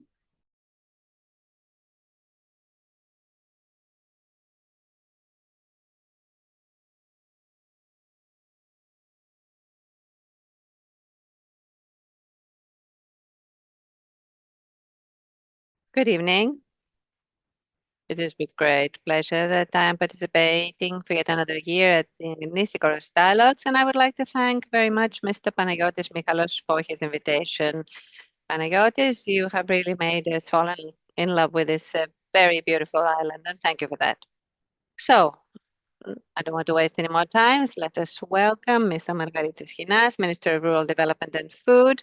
I know that you were planning to be here with us today, but due to unforeseen changes to your schedule, you are joining us online. So you're a certain gentleman that has a very extensive experience in European matters in many sectors. So let me begin with this question. The primary sector is coming to the forefront very strongly these days for many reasons. In a period of geopolitical instability and unrest, food security is not only a part of agricultural policy, but it is part of a broader policy. And also because in Greece, the scandal with OPEC has put to the test our relationship with the agricultural world and trust towards the government. So let me start with this because it is an issue that you are involved in personally. So are you going to chase this matter fully, because of course there's a political cost related to it. And how do you believe this trust will be reinstated within the agricultural world? Because somebody says we are paying the price for the um, bad deeds of some other people. Well, good evening, Mrs. Arapoglou. Good evening to all in Nisyros. I really wanted to be there, but unfortunately the tragic events in Thessaloniki and my close relationship with Mrs. Aphrodite Nestor made me want to return to Thessaloniki, and I'm talking to you from the city. So, with regard to your question, let's think on a more broader scale in relation to the situation in Greece. Yes, indeed. The primary sector, which for years has been one of the pillars of the identity of Europe, once supported our way of life, our societies, and the European regions, suddenly is being put forward as a geopolitical um, necessity, but something that we cannot take for granted, since food security nowadays and prices are not something that is self-evident, but it's something that we really need to fight for.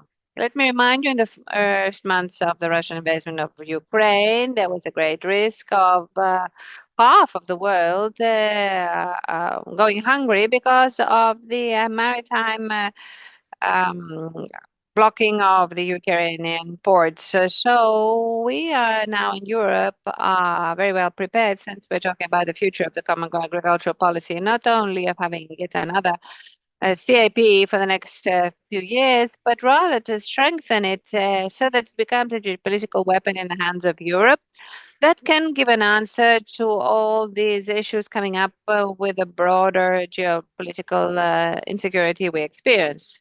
Yes, but how feasible is this? Since we have different priorities on a state basis? Can they indeed agree on a common agricultural policy these days? Isn't it much harder to do this compared to the past? Well, I think you'll be surprised to hear that it's easier actually than what I personally expected. The discussions we are having now at the Council of Ministers of Agriculture and the opinions of the ministers converge to an extent which, even for me, who is used to endless negotiations and long nights of talking, these developments are really a surprise. Yes, there seems to be a political divergence in regard to the fact that the CIP 2028-2034 should not be yet another mechanism involving the distribution of subsidies. I think we've come to the end of this model, and now we are entering a more dynamic reading and approach to European agriculture, which will have much stronger incentives for investments in the agricultural sector, which give an answer to the needs of all European states, uh, which want their food chains not to be at risk with regard to products that we want to see on our tables, and more importantly, to play a key role in international trade and international trade agreements. Because let's not we need to admit that they affect to a great extent the speed in which food circulates in the modern world. In Greece, do you believe that we are prepared if a food security crisis were to occur? Well, in Greece, the primary sector, let me talk about our own country and answer your initial question. Well, Greece is coming out of a major crisis or a major shock, as I would call it. With regard to the Greek agriculture, well, we could say that there was a black cloud looming, which was a result of a number of problems of the past, which accumulated since the accession of the country to this day. And as always happens with these accumulated problems, usually they lead to a point of explosion. And I'm actually surprised why it took so long for this explosion to happen, since this system was built on such a fragile basis. So now, in full agreement with the European Union, we are talking about a new system, a new foundation, and answering questions that should have been answered for years. We are creating a permanent system of payments that will only concern beneficiaries, not fraudsters. For the first time, we are trying to measure using satellites and algorithms the plots of land that will be subsidized. And finally, at last, we are beginning to apply a system of traceability of of livestock in Greece, because after 45 years in the EU, it may sound surprising, we still don't know how many animals we have in Greek animal husbandry. And this also affects the trust of society towards the sector. I believe you agree. Of course it does. And that's my job, precisely, I think, not to allow my replacement, the next minister, to proceed on a vacuum, but rather to use this new system as their basis, a system that is effective, transparent, European, and vital in ensuring the presence of young farmers in the field or with livestock. Because if young people know that they will have the right to subsidies and assistance within this new, clear framework, not fragile um, context as in the past, they will have new incentives to get involved in the sector. What would you consider to be a personal success at the end of your term? To have managed to reclaim all the money that was acquired illegally, or something different? Well, at the moment, we have three issues open, pending, that need to be tidied up until the 1st of July 2027, when Greece will be taking on the presidency of the EU. On the 1st of July next year, Greece needs to take on the presidency, rid of all these negative problems of the past. And first of all, we need to restructure the payments system, moving from the sinful OPAKP to the new tax authorities that have taken over. And already we have made very significant payments that show that the system is working. So we're paying and we're changing. Second problem is what we said before, the agreement on the new CIP in Europe. That's a new framework and ensuring the resources and tools that will make our agriculture more resilient over time. The third issue that we're fighting for is the episodic struggle that we want to be successful in, like the one that we are fighting in Lesbos. Against various animal diseases. These three issues need to be addressed and dealt with before we take on the presidency. You say that for many years, ownership of the land and livestock and figures have not been accurate, and now suddenly these problems need to be resolved in a year. Is that possible? Well, I think that where we're at now is a dead end. There's no alternative. There's nothing else we can do. That's what we need to do within the political framework ahead of us. And I think that the stars are aligning in our favor in this respect because whereas we had very low figures recently in the agricultural sector, now see everything seems to be gaining pace. And I see, for example, in the parliament, the cross-party council for the agricultural sector. I'll be speaking there next week for the first time. And my hope is that this committee will arrive at the cross-party decision, something that we've never had before in Greece, a national consensus on agriculture. That will be my key message when I talk to the members of parliament, and I will tell them now is the time. When everything is now being put within the right framework, what we need is a political consensus required in order to set the record straight. Well, we don't have a lot of time. Unfortunately, there are many matters to address, but I'd like to talk about something that has to do with the islands, border islands in particular. People say that water is going to be the oil of the next century with regard to its value. Is Greece ready to address this problem? Many islands are already facing grave water shortages. So, what are going to be your priorities? Subsidies and support for the agricultural world, or investments in irrigation works and new technology, for example?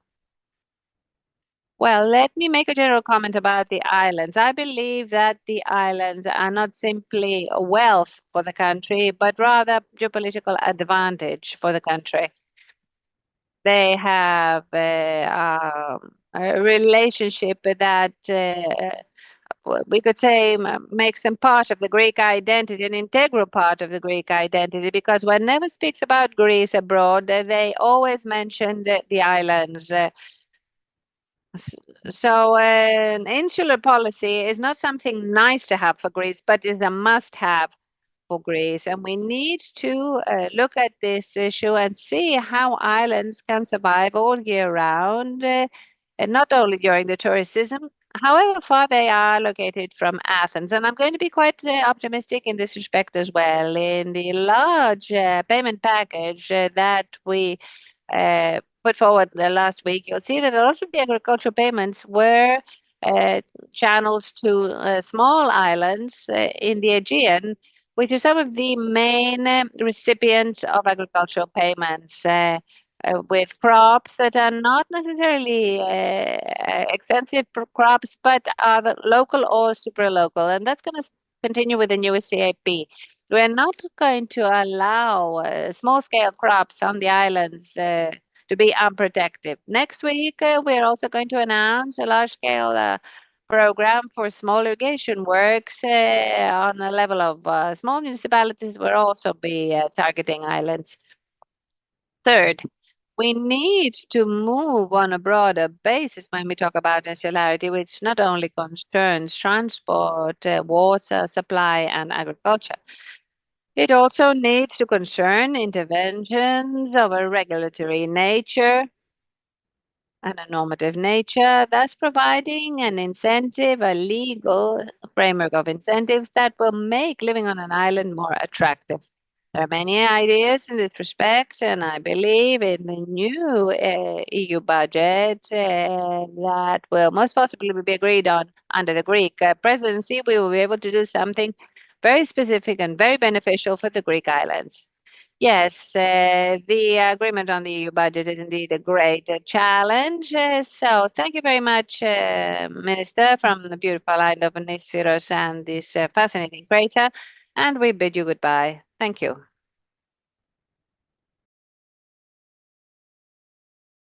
So I'm going to call you in a few minutes for the next debate. Now I would like to ask to the floor the CEO of Sky Group, Mr. Grigoris Dimitriadis.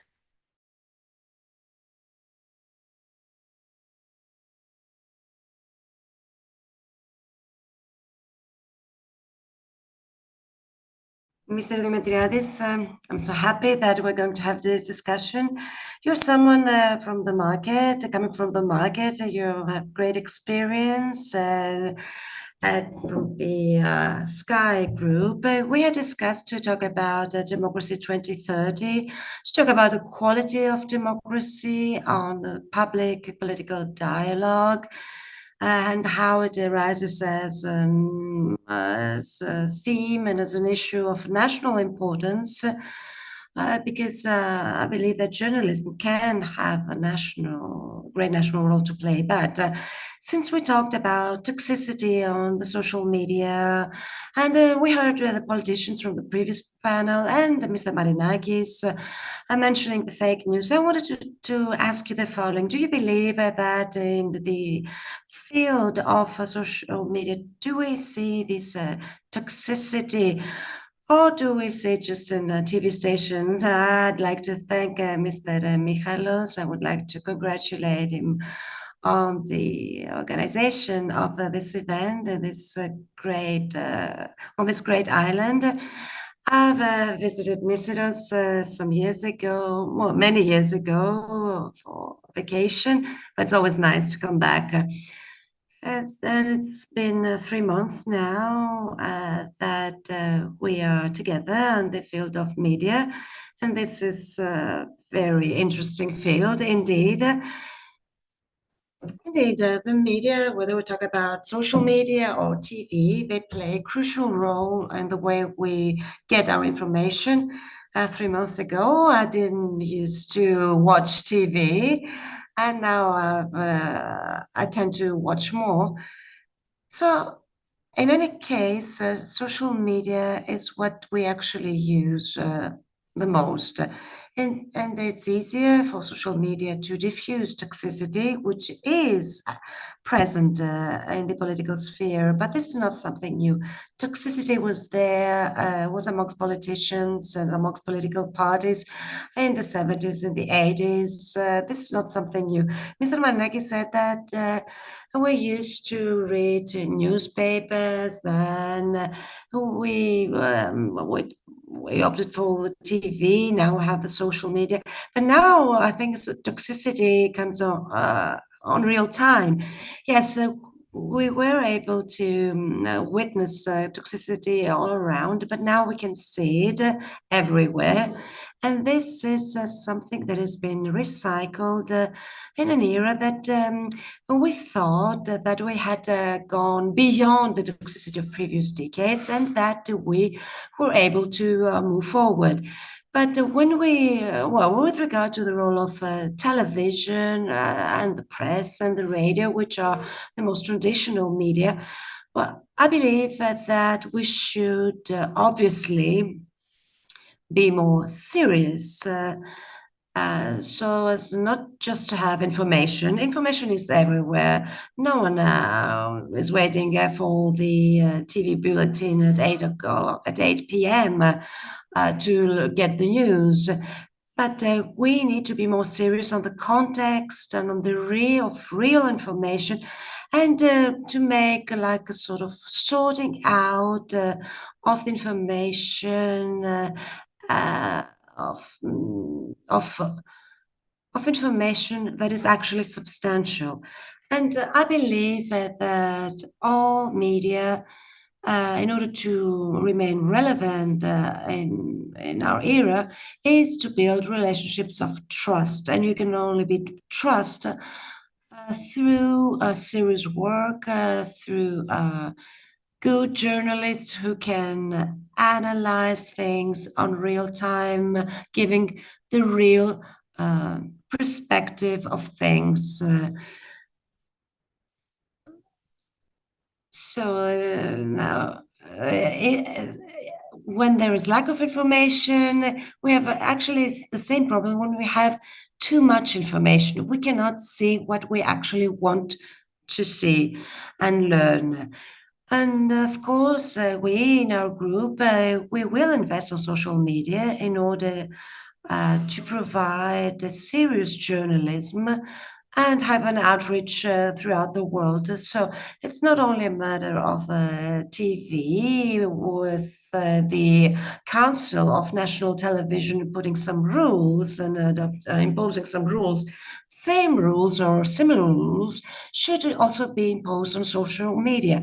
And the various platforms should not only just enjoy clicks and traffic and user traffic, um, they should assume a more serious role of information. They should be able to enjoy reading real news. So you believe that we should have some rules on social media. Anonymity is everywhere, not only in Greece. So this is something that the issue of anonymity should be discussed on an international scale. Well, obviously, and I believe that it is only in this way that we will be able to regulate it in a way. But we do have our own responsibility, the media, that is, to move towards this direction. We, as a group, we should think of our new tasks.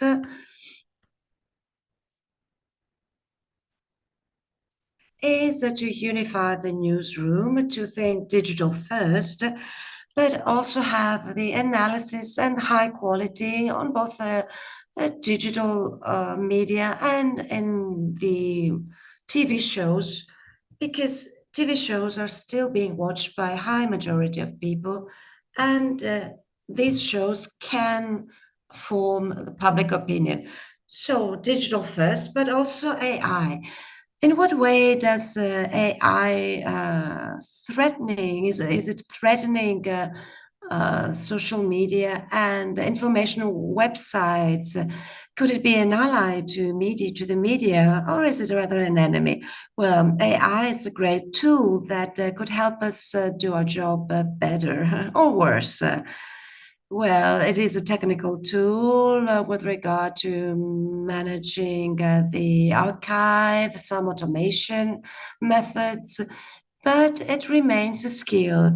The strategy needs to be decided by us. So I'm not afraid of AI as such. I'm not afraid that it will create any new problems. If we manage it in the correct way, because after all, we will invest on AI in order to have the best possible shows, the best possible management of information, because it is the human factor. Regardless of any investments on the AI, it is the investments on the human resources that will make the difference.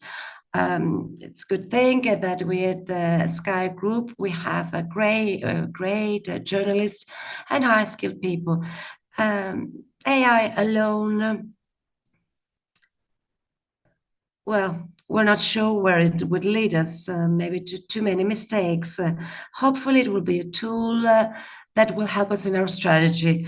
You travel a lot and you watch foreign TV channels. Do you believe that the quality of Greek TV has nothing, let's say, to be jealous of from other countries? With regard to information, at least, that's an interesting question. And my other jobs, where I served other industries, I used to, well, to see, well, what is being happening abroad. Let's imitate and let's copy it. But actually, right now, no one knows what the world of media will look like in some years from now. Even talking with investment bankers in the field, and they used to wait for the US, then the UK, then Italy, then France. Took the relay. No, this is not the case anymore. Well, each country, and especially our group, we try to put ourselves under a lot of tests and find out what our next direction will be. I believe that the quality of our TV has to do with journalism in general. We say that in US networks where the number of journalists is being reduced right now. So our main challenge is to protect the independence of journalism, of TV information. And with regard to quality and analysis, I believe that we're standing very well. If we try, well, if we decide to give more, let's say, sexier stories or um, target for higher numbers for audience, then some things will change. So there's too much information, but quality and reliability will be the main weapons for us. If we build relationships of trust, this is what will shape our future. You talked about numbers. Yes, I don't know if you're monitoring the AGB and numbers. So do you focus on qualitative information, on high-skilled, highly qualified journalists, or just the numbers? Of course, we are interested in the numbers regarding our audience, especially in more, let's say, entertainment shows. But we invest in quality because on the short term and on the long term, it is after all quality that will bring more audience to us. Current affairs, but also what is happening around the world is reflected on our numbers, because we still use traditional tools to measure numbers. And when I ask, why don't we, let's say, measure what the world is watching on YouTube? Well, some people tend to be reluctant on this. Let's keep to what we know. But no, we need to advance, even if it's not to our benefit. We need to know reality, because it is only this way that we will know what is important and how we will be able to improve. What I'm asking, besides the numbers, is that our shows are influential. So we fix an agenda, we fix our objectives,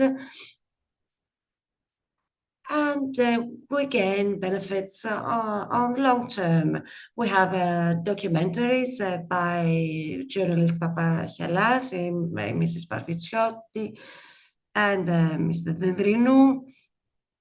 The documentaries really didn't give us very high numbers like other, let's say, entertaining shows, but this opened up a political dialogue and shaped opinions at that time. We were quite satisfied. We were quite satisfied with the audience, but what we were impressed with, it was the influence and the effect they had on the audience. So hopefully, we will not just see only what Nielsen is measuring, but I believe that influence is what we should focus on, because after all, the companies who want to advertise themselves on our channels, on our chat, on our media, will take all this into account. If all this goes hand in hand with quality, and if we avoid, let's say, a more boring format, I believe that we will have a broader reach. And you had a great success, great recent success. You will be the channel that will have the shows of the Greek basketball tournament. Well, our strategy encompasses both the TV and radio and the sports radio as well. So the way things evolve, and since many people choose subscription channels and subscription services, we decided that it would be good to also have some sports, let's say, shows. Where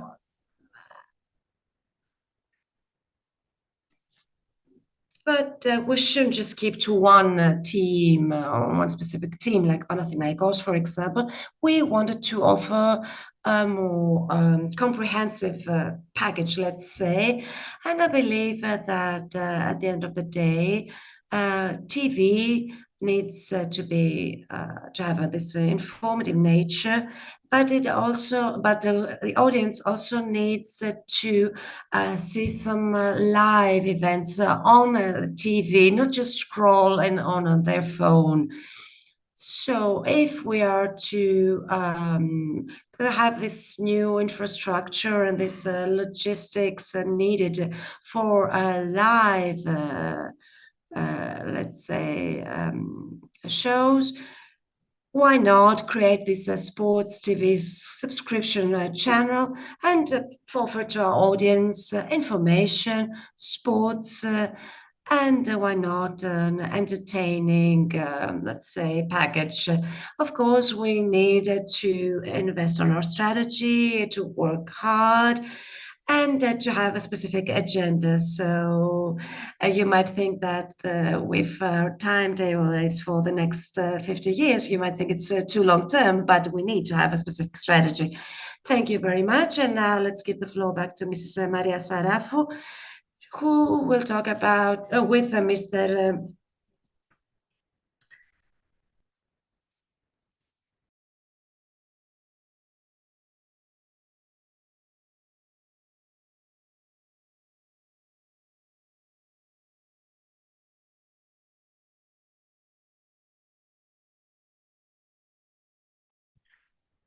So I think we can speak on a first name basis. This is the second time that we are discussing having a discussion with the framework of the Nisyros dialogues this year. Of course, it's very difficult in 10 or 15 minutes to map the prospects of the Greek economy and global risks, but I believe that thanks to your experience, we can better understand where we're at precisely because these are very critical times. So, first of all, I'd like to start by saying that the Greek economy is showing a profile of resilience, more investments, better rates of growth. No, figures look good. Everyone agrees, even the opposition. On the other hand, people are suffering with the cost of living and cost of services. So, at the end of the day, what's the distance between the real economy and the economy of figures?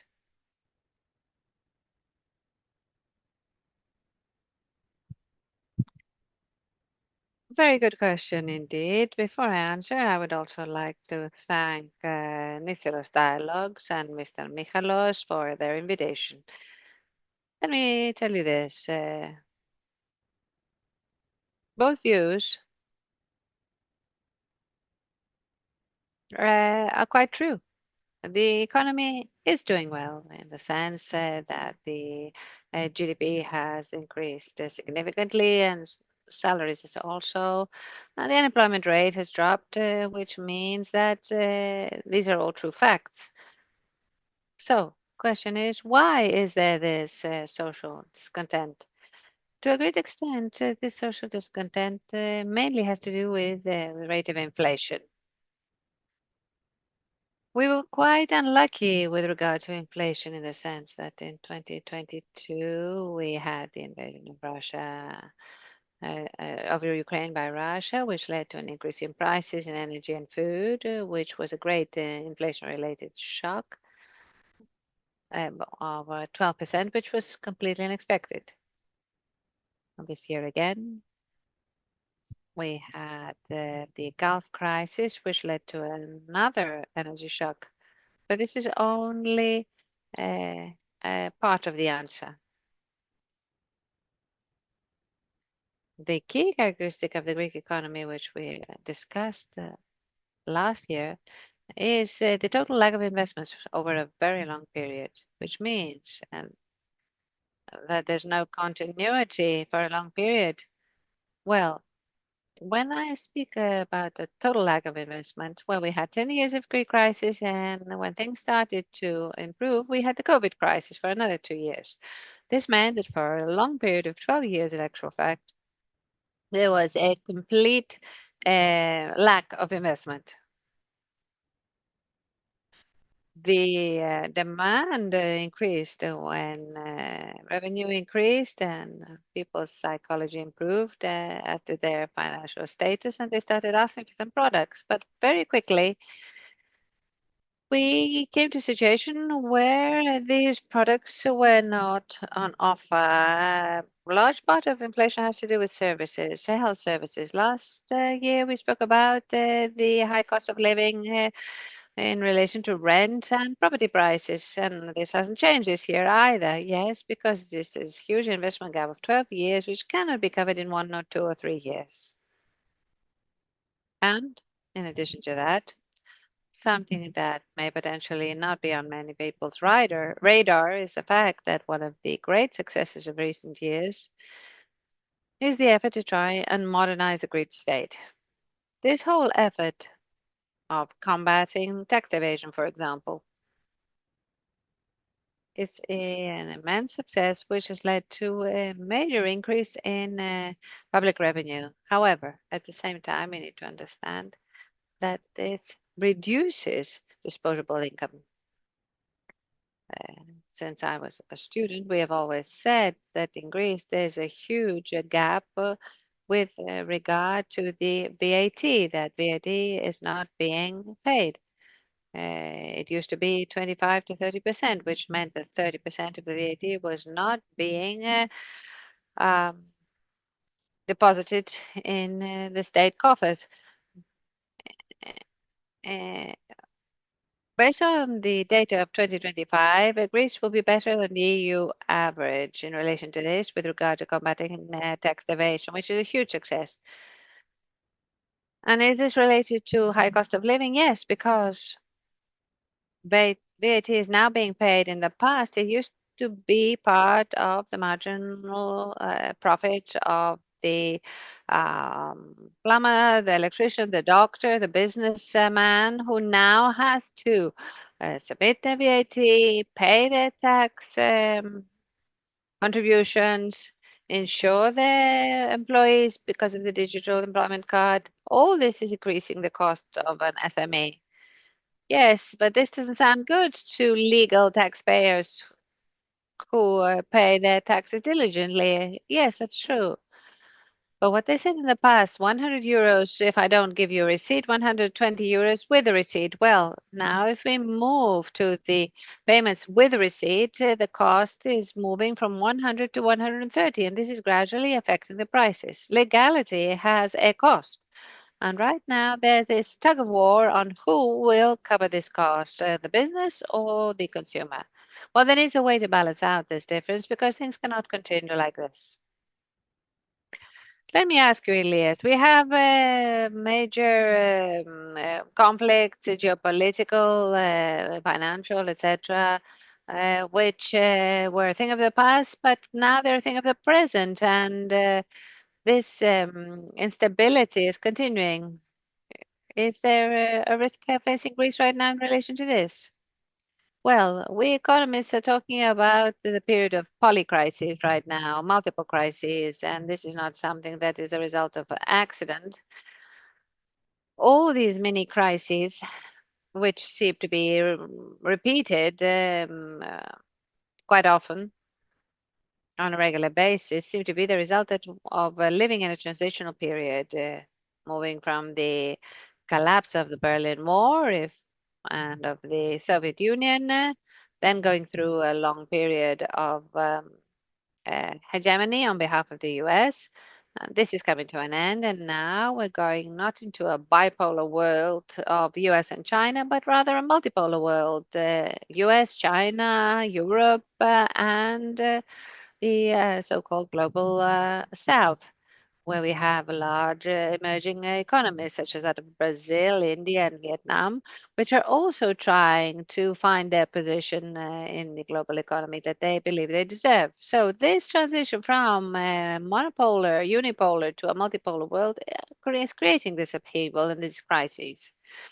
So right now, Greece, if you wish, is lucky enough to be able to develop starting from a very low level, and we're developing much faster than the rest of the Eurozone. And that is a very opportune moment. The risk, in my opinion, that we should not underestimate has to do with the global developments on a European level. Europe, the heart of Europe, of the Eurozone, France, Germany, are experiencing a major economic shock. Chinese competition is relentless and is not related to our service economy, but is causing problems to the major industrial forces of Europe. Yes, and I think this is a domino effect, an economic shock becoming a political shock and vice versa, feeding off each other. Previously, the Minister of Agricultural Development said that he is hoping that this EU budget will be passed under the Greek presidency. But I think that's a major challenge, and I think that the way things are going in Europe, uh, all these issues will be at the focus of the next few months, the EU budget specifically. How will this affect the Greek economy, and is there a plan B if there are major disagreements, for example, that cannot be overcome? The discussion on the EU budget amongst people who are not part of this debate and who are not accustomed to witnessing these processes appears to be like a kind of surrealist situation. The EU budget is a 7-year budget because the whole process takes so long. It is such a lengthy progress that it needs 7 years. So it's ending in 2027. The previous one was 1.13% of the GDP. Now the new proposal is for 1.26%. That was considered inadmissible under the Cypriot presidency, and they are trying to compromise with 1.23 of the GDP. Yes, because all this burden is greater for the smaller states. Yes, and I think this continuous negotiation will continue in order to come to some sort of compromise, possibly after 2027. The EU budget, in my opinion, is the key characteristic that will affect the development and the growth of the Greek economy up to 2034, or even after that.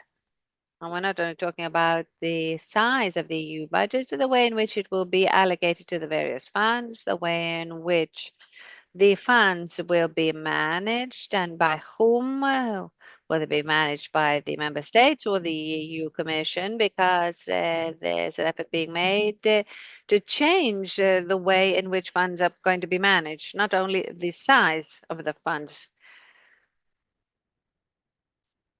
This political dialogue is also affected by issues that have to do with the elections, etc.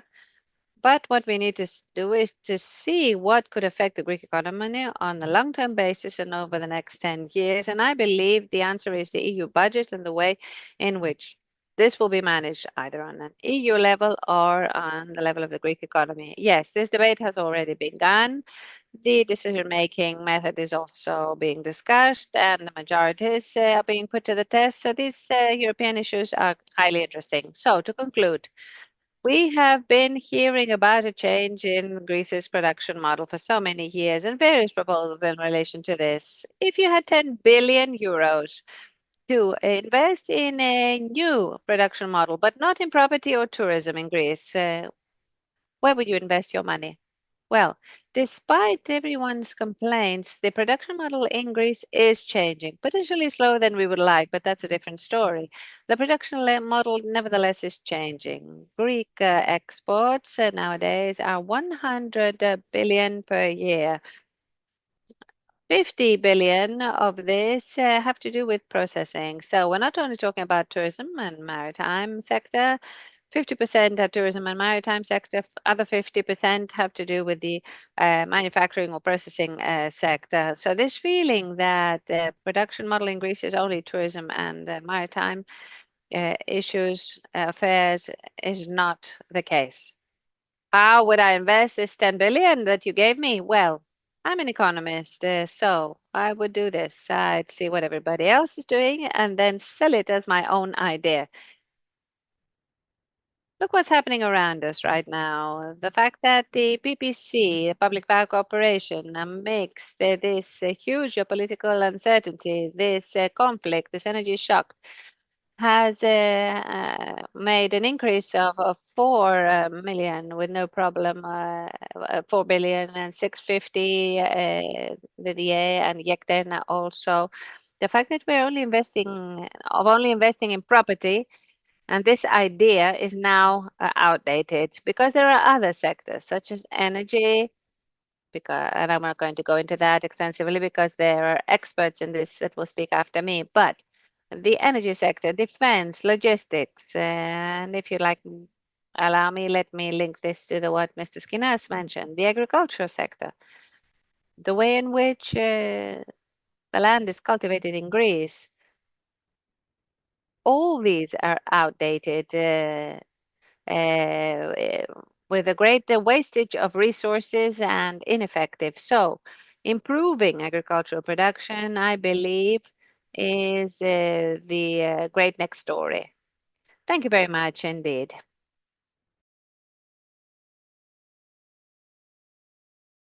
And I would like to the floor Mr. Papantoniou, who will have a very interesting discussion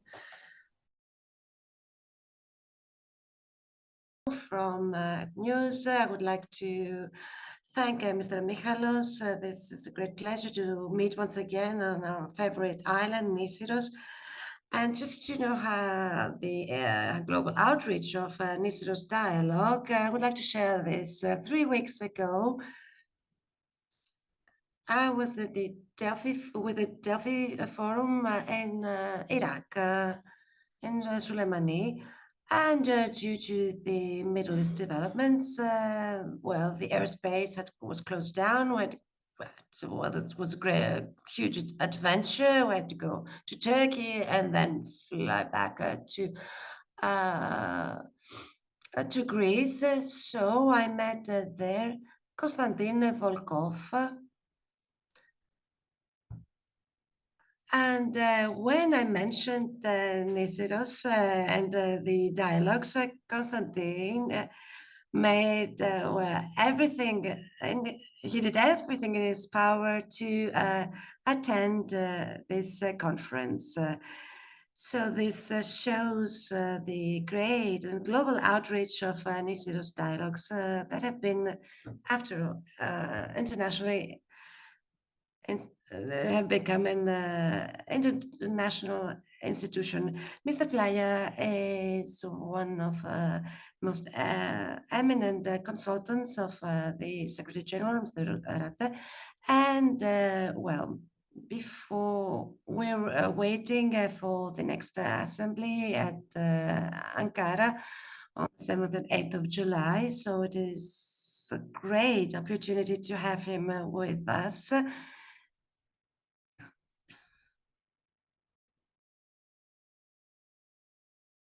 the beautiful island of Nisyros, next to a volcano. It's an incredible setting. So I know you are jealous, but next year we want you to be here with us.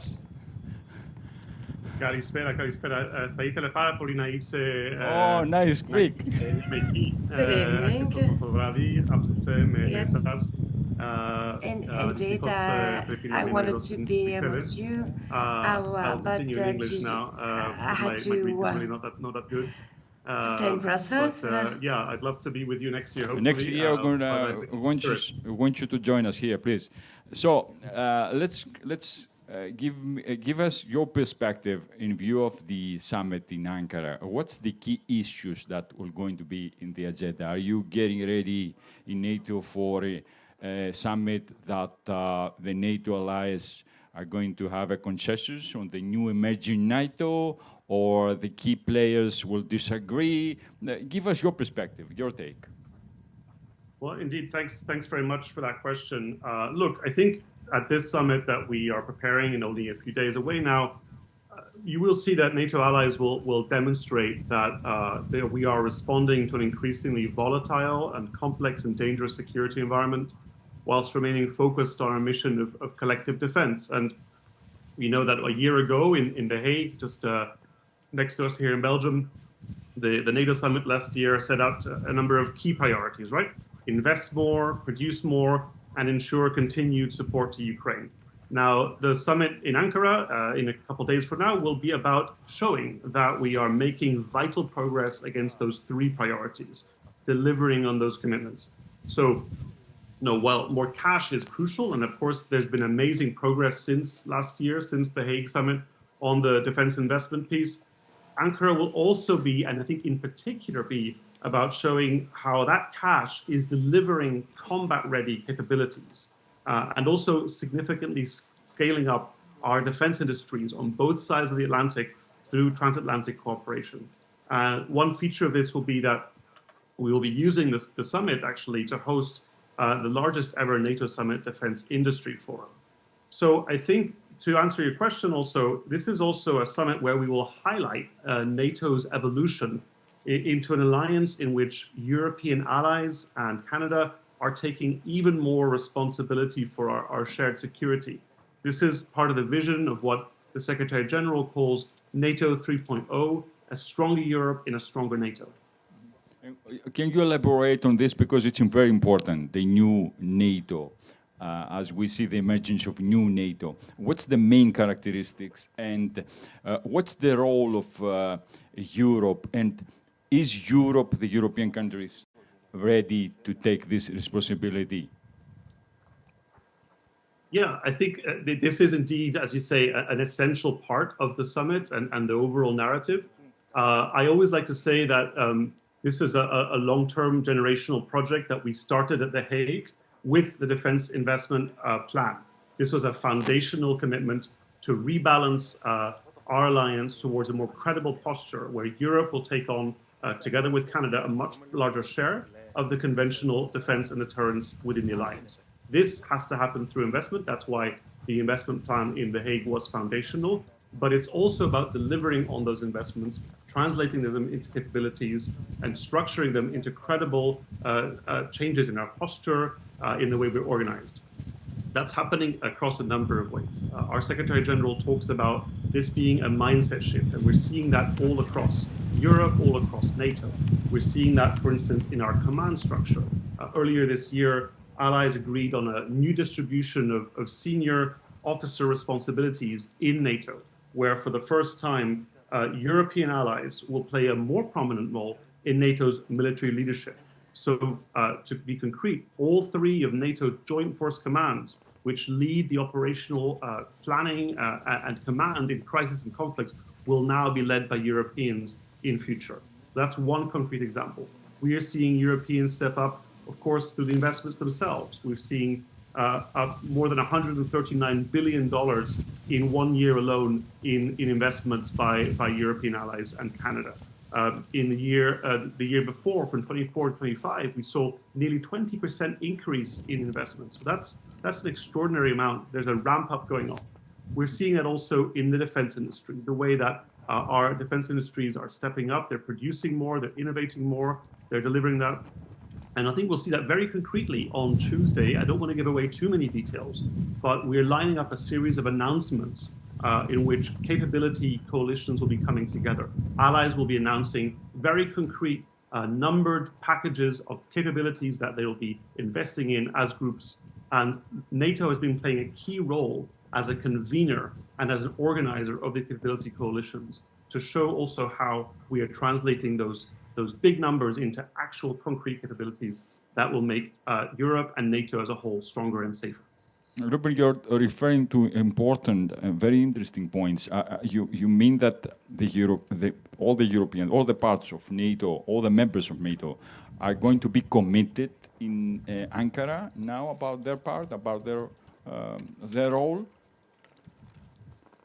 For sure, I think that they are. I mean, we see the commitment through the defense spending already. That's happening, and Ankara will be a chance to show the progress on that. There will be new numbers on how that's actually evolving. The declaration itself politically will be a moment in which allies will be able to underline their commitment to building this future vision of a stronger Europe in a stronger NATO, and that matters a lot.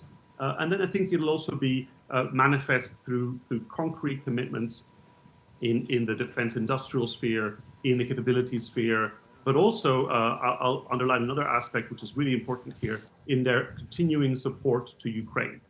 This is another area where Europe has stepped up and showed extraordinary leadership in the last few years and has taken over actually a lot of the burden of supporting Ukraine in its fight for independence and freedom from what was maybe historically more something mixed and shared with the Americans. Let's go back to the defense industry. This shift means a lot for the defense industry across Europe. What will be the picture, the new Europe and the new defense European industry? And what does this mean for the transatlantic alliance? So I think allies are clearly re-energizing their industrial base. They're turbocharging defense cooperation, as we'll see on Tuesday at the Defense Industrial Forum in Ankara. It also means leveraging advanced technology to produce better, faster, and together. It's, by the way, and as part of that, also learning from each other and learning especially from Ukraine. The rate of co-production with Ukraine and investment in and with Ukraine is also increasing, and that's extraordinary how Europe is picking up those lessons and translating them into their production. I think it's also about working with industry to rapidly produce and replenish military equipment, from basic ammunition to very complex weapon systems. I think increasingly what we hear is that this is important also for the United States, and our Secretary General was in Washington not so long ago, a few days ago, and that was also one of his messages, that the investment that Europe is making in its own security, its own defense, is also good for the American defense industrial base. And from a strategic point of view, this is an absolutely essential message, that we are there for each other, that we have mutually complementary, resilient and redundant defense industrial bases. That is a way that we can also undergird and reinforce that transatlantic dimension, because that remains the bedrock of the transatlantic alliance, right? But it's also having concrete benefits for our economies in Europe and in the US. Investing in defense often means investing in cutting-edge technology. We know that produces a defense and technological and societal dividend. This is often high-quality, high-paying jobs producing essential materials that we have to produce in our own countries, and that we cannot rely on foreign suppliers, or we cannot have outsourced to countries outside this alliance, right? So that is one thing, Keith, I think I mentioned. That being said, it is also important for us in NATO, in Europe, in the US, to also deepen our defense industrial partnerships with like-minded partners around the world. And we're seeing some very promising elements of cooperation with countries such as South Korea or Japan or Australia, where we have the same mindset, we have the same operating system in terms of standards and interoperability, and we also have a very important ingredient, which is trust. Ruben, two more questions. One for the Middle East about the situation at the Strait of Hormuz. Could NATO expand its role beyond Europe in strategic areas like the Strait of Hormuz? Are you planning something there? I think so. Allies have been very clear that, and this is something that allies all agree on, that Iran cannot possess a nuclear weapon and have long recognized the threat that comes from Iran's ballistic missile program. Allies are also stepping up cooperation with partners in the Gulf. We have this format of cooperation called the Istanbul Cooperation Initiative with the 4 Gulf countries. And by the way, those countries will be present in Ankara, which is an important I suppose, signal of our continued attention and interest in our southern flank. And we will be initialing stronger cooperation projects with those countries. And I think allies also agree that the freedom of navigation through the Strait of Hormuz is respected. Those are things that allies are agreed. At this point, though, I don't want to commit to anything else as to what NATO might or might not do. I think we'll have to see what the next few days brings. But that is about as far as I'll go on that issue. Finally, Greece, the Greek Prime Minister Mitsotakis, along with Mr. Dendias, the Defense Minister, Mr. Gerapetritis, the Foreign Minister will be in Ankara. How do you assess in Brussels, in NATO, Greece's role and Greece's capability in NATO? Thank you very much. Look, I think Greece is a long-standing and highly respected member of the alliance. Membership dating back to the early 50s, and of course, there's a number of ways in which Greece's contribution is deeply respected. It's historically been above the 2%, even before 2% became the norm. We have seen the defense modernization package that was announced last year, a major contribution to updating the Hellenic armed forces. We see Greece contributing and being a leader operationally in the Western Balkans, in maritime operations. Through just recently, Greece took over the standing NATO Maritime Group 2 in the Mediterranean, so an active role in maritime security and air policing as well. We also see the Greek defense industry picking up steam and doing some very interesting things. And our Deputy Secretary General, Pamila Shekarinska, was in Athens a few weeks ago and saluted the efforts of the Greek defense industry as part of this larger transatlantic defense ecosystem. We see also how Greece supports Ukraine, in particular in the area of energy security, and this is, I think, well recognized. So these are areas, I think, where Greece is seen as a leader. Finally, of course, I'd also stress how Greece is always a thought leader when it comes to thinking about the broader array of threats and challenges that lie to the southern neighborhood of the alliance. And historically, this has been a place where Greece has intellectually also contributed to NATO. So in that sense, very much part of this broader burden shift and part of this mindset shift that we see in Europe as we build a stronger Europe and a stronger NATO. Ruben, thank you so much for your insights. Thank you. Everybody's greeting you here. Thank you. It was very nice opportunity to have you. Next year, we're expecting you here in Nisyros. Thanks so much. Take care. Bye-bye. Thank you very much, Fannis. And now the last presentation by a very interesting survey by DiaNEOsis. So Mrs. Magadassi, she will be presenting us the results of a survey concerning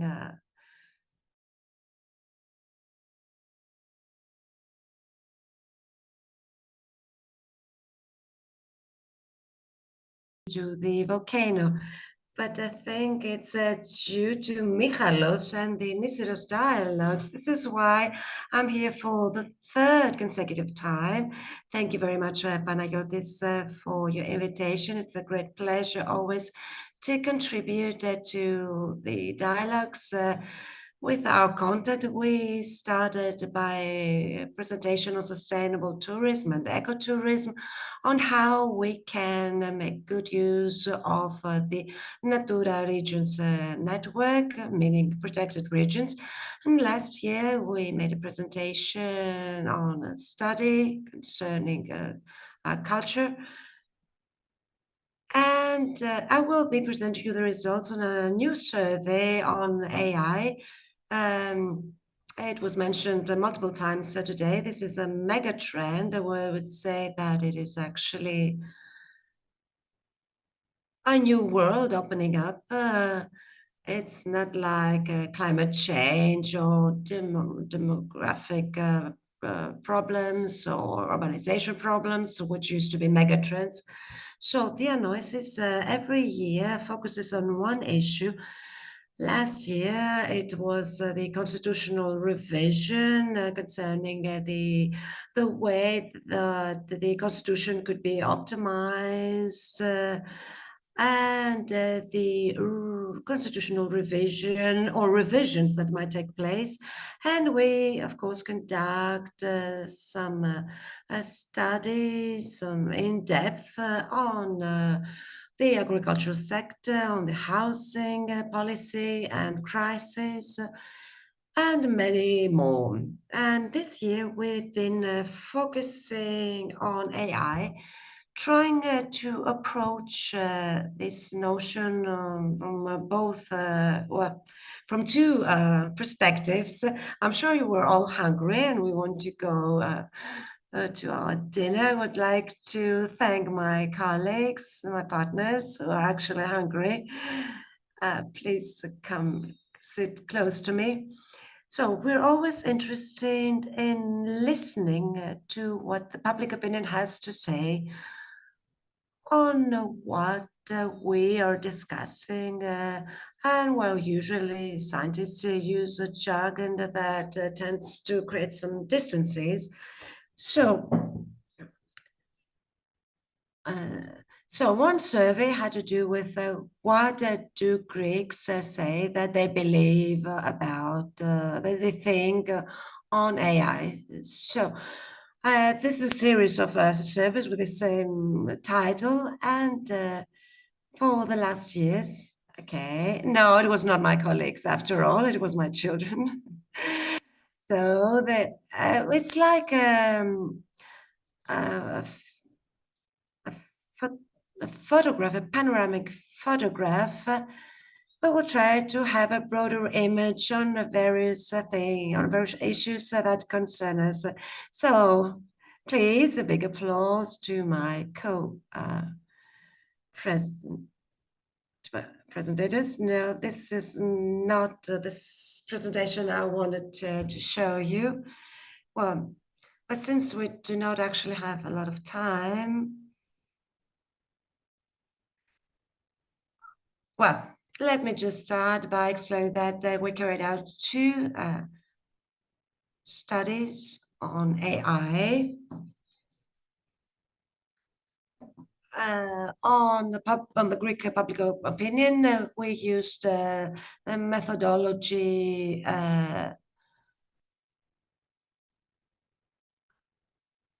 this is what you can see on the slide. DiaNEOsis company does a unique thing. We give all this data, this raw data.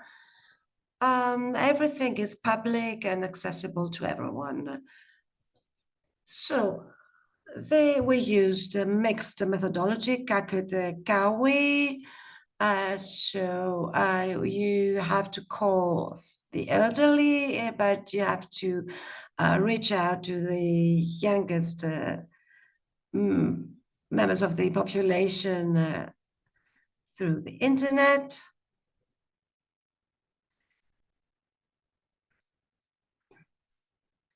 So this is the second opinion poll on deontology and ethics. But what about, well, how can we talk about ethics in AI? It's like, you know, a diet that you have to start right after Christmas, for example, but you don't know how to start it.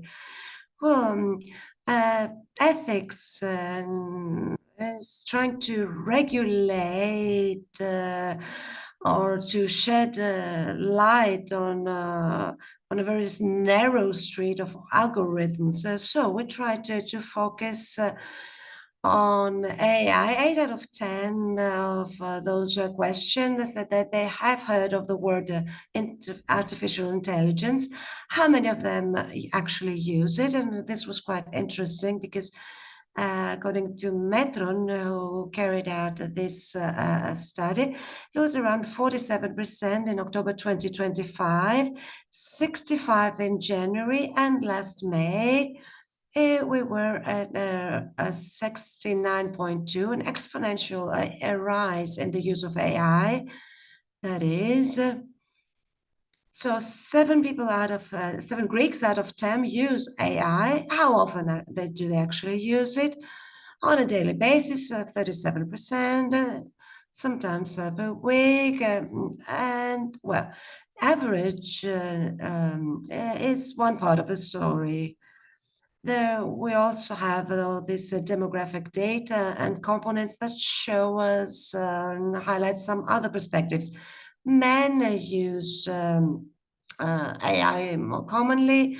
Ariadne, Dimitris, yes, of course, the youngest generations actually use it also for their studies, and of course those who have a higher educational background. Only 5% use AI applications that are subscription based.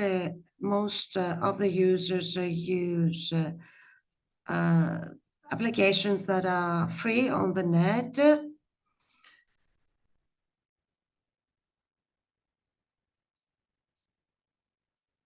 So let's take a look at this. Demographic data actually plays a very important role. So we see here that there's a great inequality and what difference between men and women. So, of course, there are experts on the field, sociologists and other disciplines that could comment on this. But let's say that the deepfakes, for example, usually aim at women, and also AI-produced content targets women. For example, we see female models satisfying the needs of men, and also the biases we see concerning, for example, the CV collection. It's usually that we see that the collection of CVs are biased against women or in favor of men. So, what kind of emotions does this bring to women? Okay, we show interest, but we also are quite reluctant and hesitant. There's also differentiation between users and non-users. Non-users are more, let's say, afraid of technology and the use of technology. There is also, you can also make there a distinction. Well, with regard to concerns over the risks and the use of the AI, it was mainly about fake news and fake content, the possibility of critical judgment and cyber attacks, cybercrime, and the protection of privacy and personal data. So we believe that AI is it actually more dangerous than the previous revolution, technological revolutions? Yes, we see a high percentage, yes, saying yes at that, and this has to do with this the speed in which the AI changes and evolves. If we compare it to the third previous technological revolutions. With regard to whether these risks can be managed or not, some issues concerning regulation, we say yes to AI, but we want it to be regulated and controlled. This is quite interesting what we see on this slide.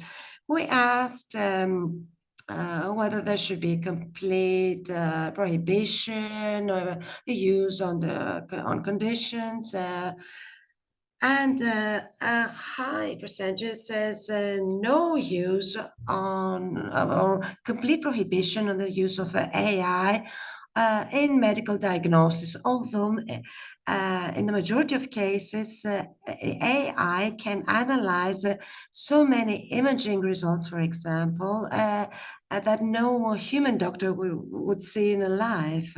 And AI has seen so many cases of breast cancer, for example, than a human expert would see throughout his life. But we actually want a medical doctor to be accountable. And this is so why we don't want AI to be involved in medical diagnosis. With regard to the necessity of protection measurements, better education of the citizens, more transparency on how it works, and regulation and some controlling by the family. Who is responsible for AI? Mainly it is the platforms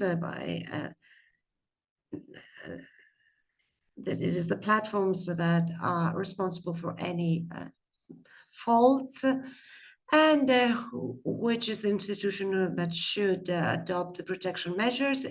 Majority says the national governments, and in the second place comes the EU. There's also a series of dilemmas concerning policies and attitudes. And let us jump right into the conclusions at the end of my presentation.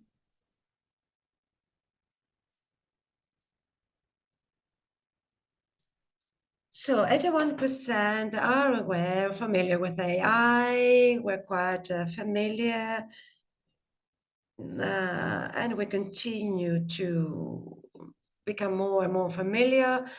We choose free applications. We're not enough to believe that the implications and the consequences of the AI will actually be positive in our lives. Main concerns and hazards from the use of AI is the loss of critical thinking, and the non-users actually express high concerns in all risk categories.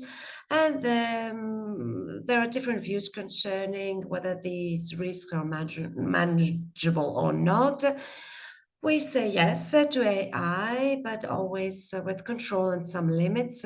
We trust the state to regulate the use of AI. Only 28% of the people asked trust the providers for the protection, but they consider them responsible for any faults or dysfunctioning that might arise. So the majority believes that AI should be used under some conditions.